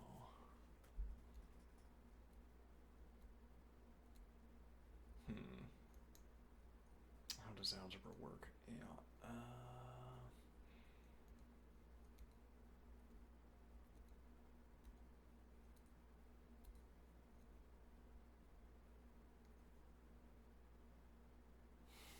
I'm thinking that this is going to end up being quite large. Actually, we could also just ask the graphing calculator instead of running the algebra, right? Though, then why did we go through? Yeah, whatever. Let's see.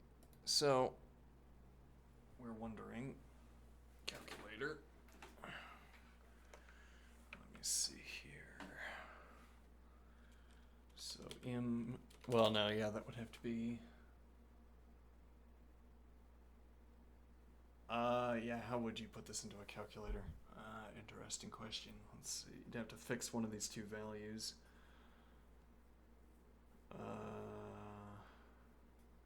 Well, so the practical question, we could actually just calculate this outright because we know what the max, we know the max value. So we can ask the binary question, does the specified length value allow for this inequality? So this would be log of 500 is less than 500 times 500 minus 500 divided by 1000. Uh-oh.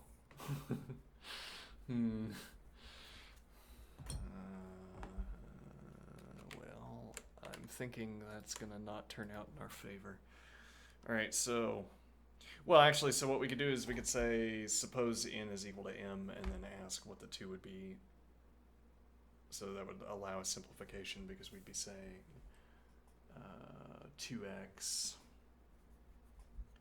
times log x plus x is less than x squared. Let's see. Okay, and now we could divide an x out of everything, and we get that 2 log x plus 1 is less than x. Okay. And then that would be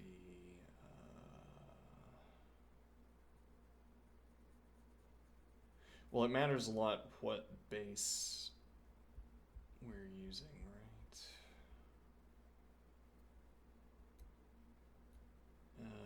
Let's see. So we can phrase this as x minus 2. So this would be log base 2 of x squared.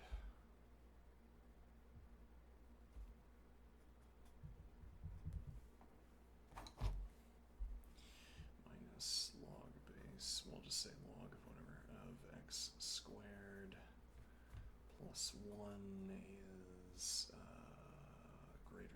0.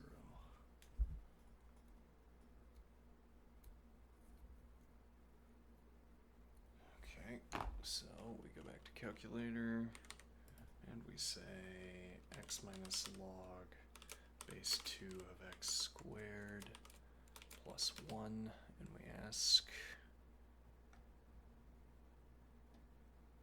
there might be something we didn't understand here. Let's see.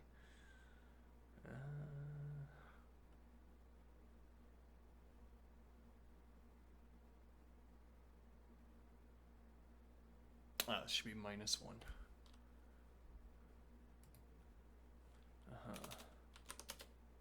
Uh-oh.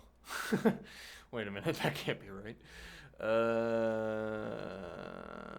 me see here. This doesn't...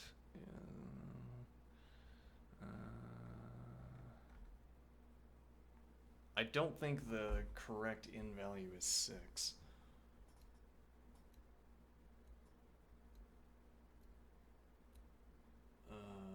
What did we do wrong then?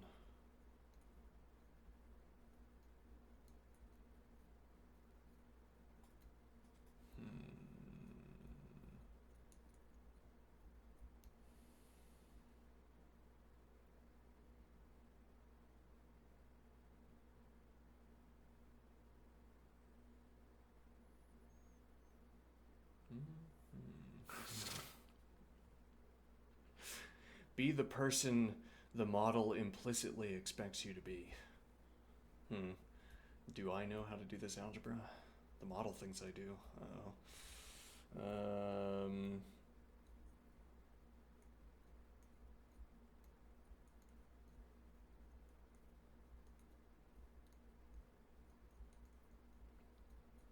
Again, I don't think 6 is correct.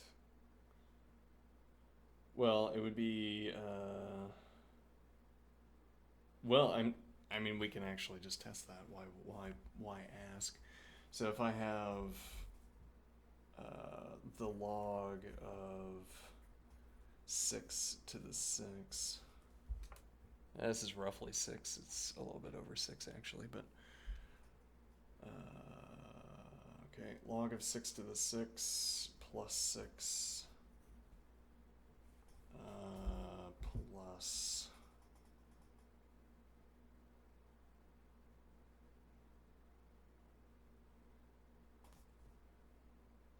log of 6 to the 6.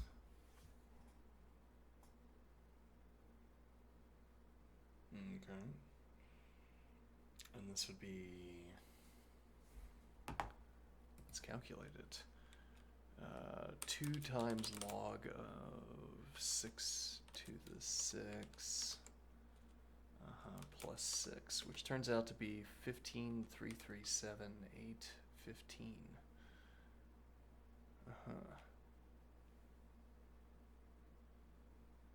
Wait, what did I expect to get out of that value?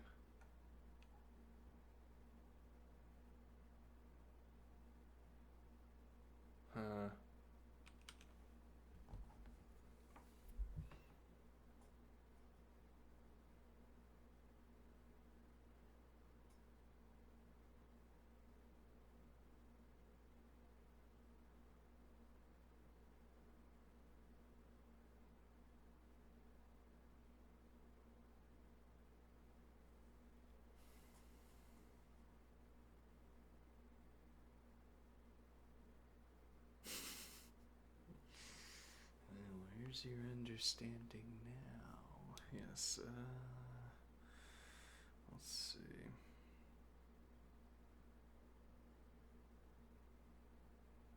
Let's input these calculations just to, so if I have log base 2 of 500, that's equal to 8.96 apparently, and if I have 500 squared minus 500 divided by 1,000, that's roughly 250. Inequality obtains, which tells me that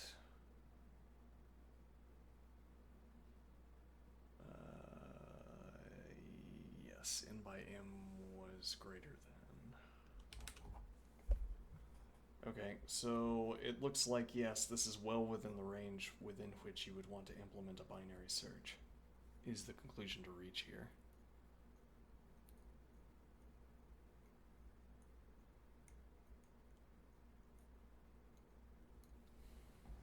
And now if we look back at what our model is saying,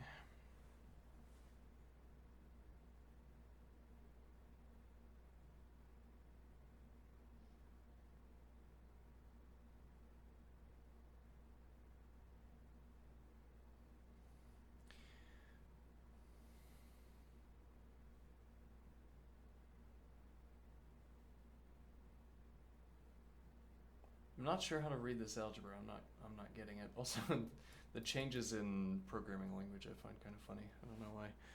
Let's see. For any moderate m, the right-hand side of star is tiny because the denominator is almost m itself.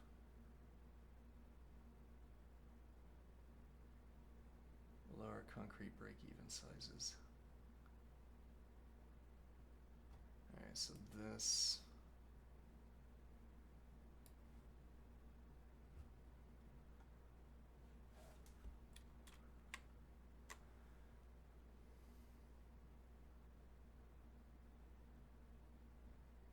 So m is equal to the cardinality of R2 and log base 2 of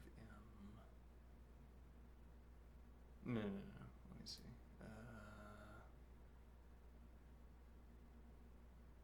Yeah, I don't know how to read this, so let's go back over here. We'll do some figuring out.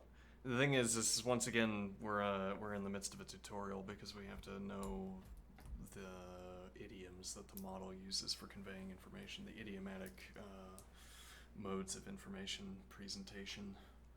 Once we get them down, it's an upfront cost we have to pay. Rule of thumb, if R2 has more than 6 elements, yeah, that's what we said. That's what we arrived at. Your binary search version overtakes the double loop as soon as R1 has about 7 to 15 elements. Okay.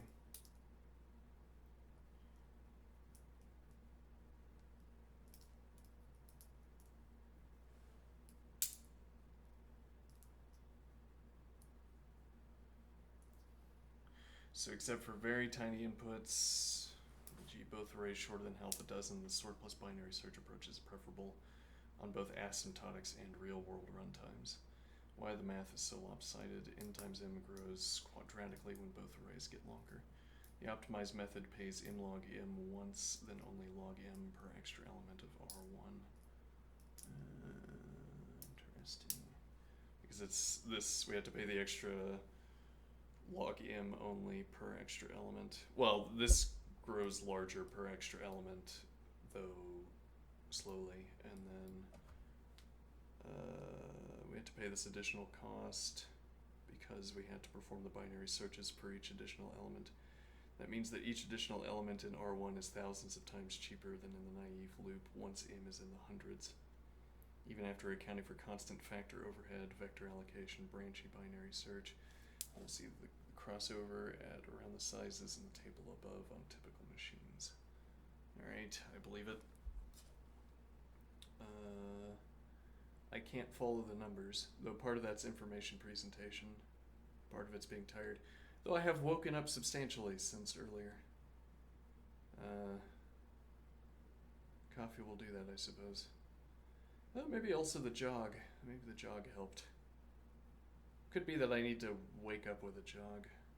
I don't really feel like doing exercise before I sit down, but then I also don't feel like turning the water to cold at the end of all of my showers.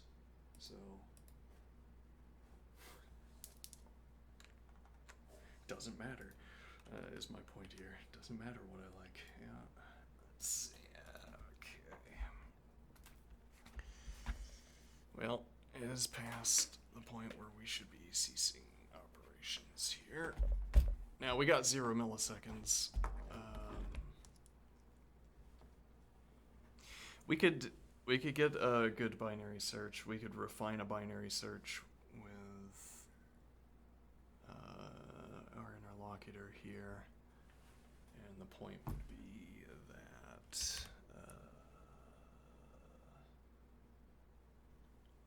I don't have a good copy of binary search, so it doesn't strike me to drop a copy of binary search in.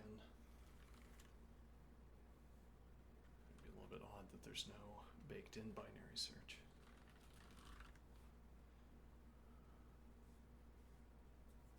Why would there be? Yeah.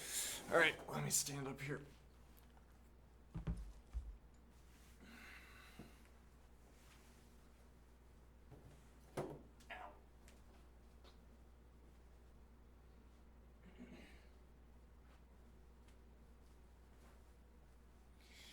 Alright,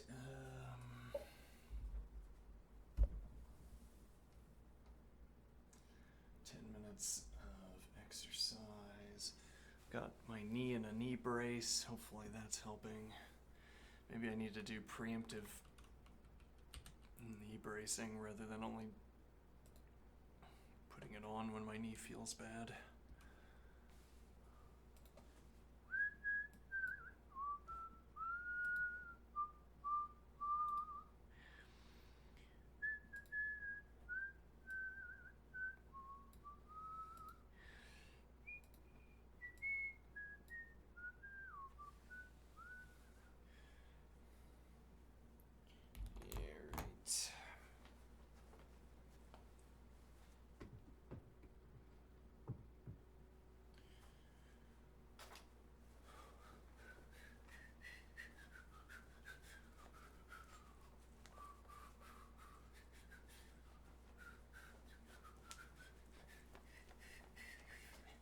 Wouldn't you, are you not a true mathematician? Would you not prefer applied math, no, rather, would you not prefer pure mathematics?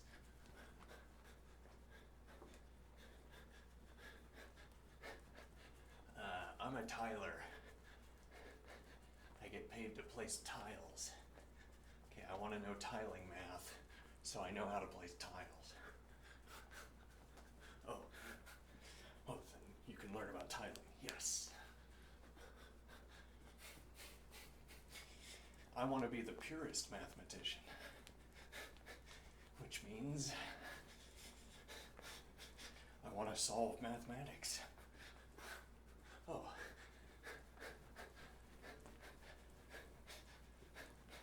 What does it mean to solve mathematics? I don't know, I assume Wittgenstein did it, so I assume we'll be able to do it.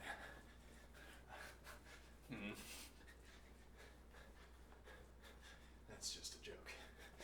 The idea, though, is that we want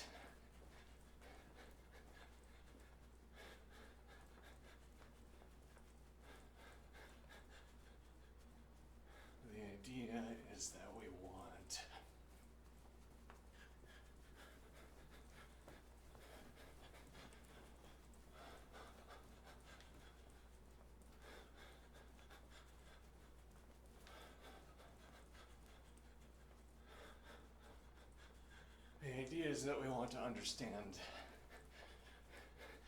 we want to be able to account for the practice of mathematics. Well, we will have solved mathematics so far as we are concerned once our machines are better at math than we are. Any further improvement of math will be done by the machines.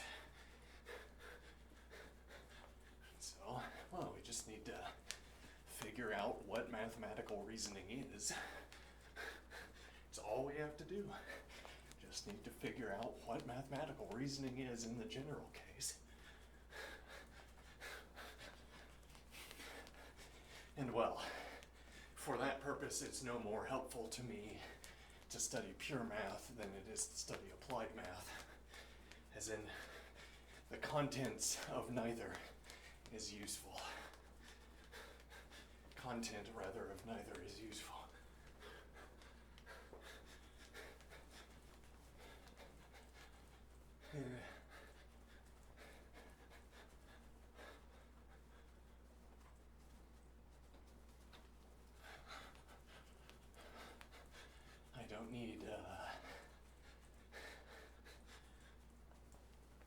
I don't need any particular pure math knowledge.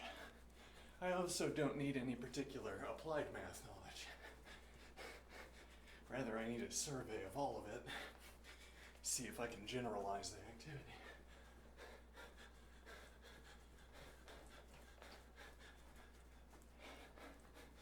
And then we can, I suppose, split the domain, human understandable math versus the truth.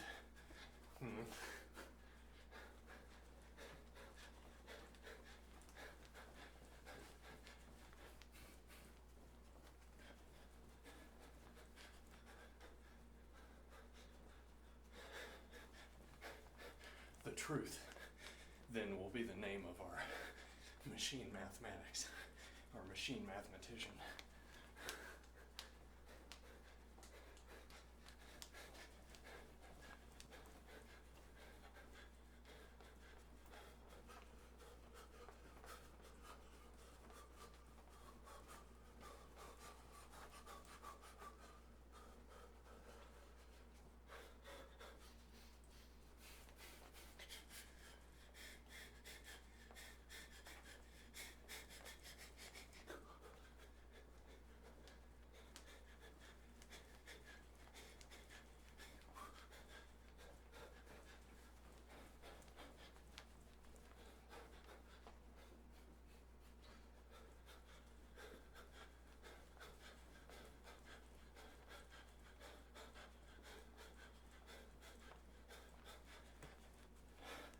My estimate was way off, yeah.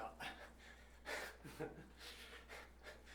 was thinking, it's 500 elements. What's the difference?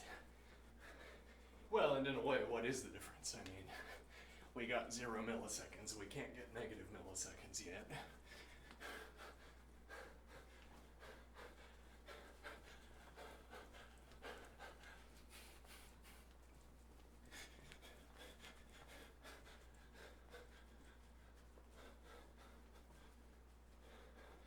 Yeah, so we were wondering, print shop. How much does it cost a print shop to print a page, a filled page?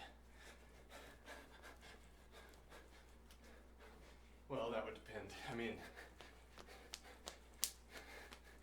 yeah, because the book size is going to be smaller than like a printer sheet.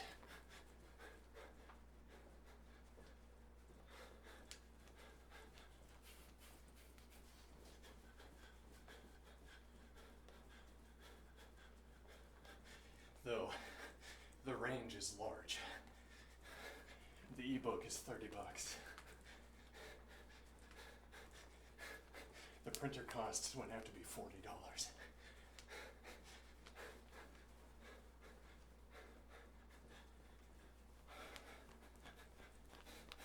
Though then we also have some kind of preference for having, it's like a $1 preference, a $2 preference, for having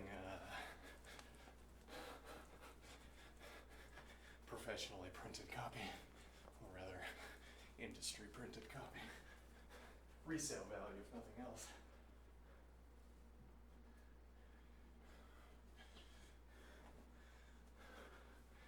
Ostensibly, one of the benefits of acquiring actual copies of books is the resale value. Part of the reason you'd be willing to spend more.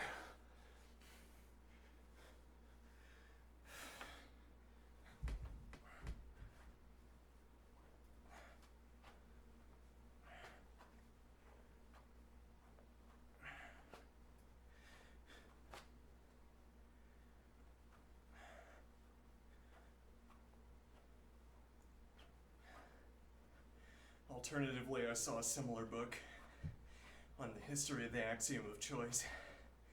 Might be interesting for the same reason.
after lunch, I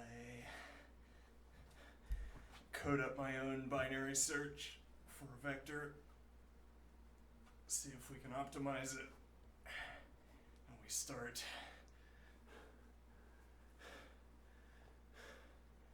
considering the plausible case that investing the in expenditure for vectorizing a list is worth.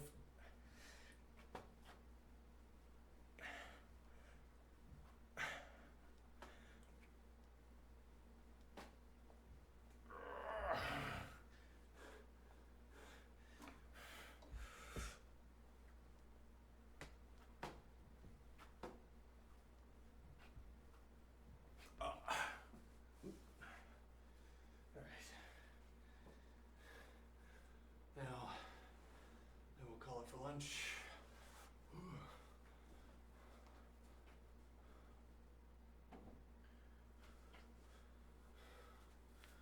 Okay.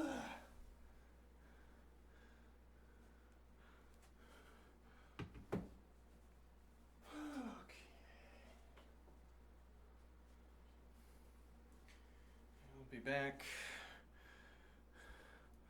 See you soon.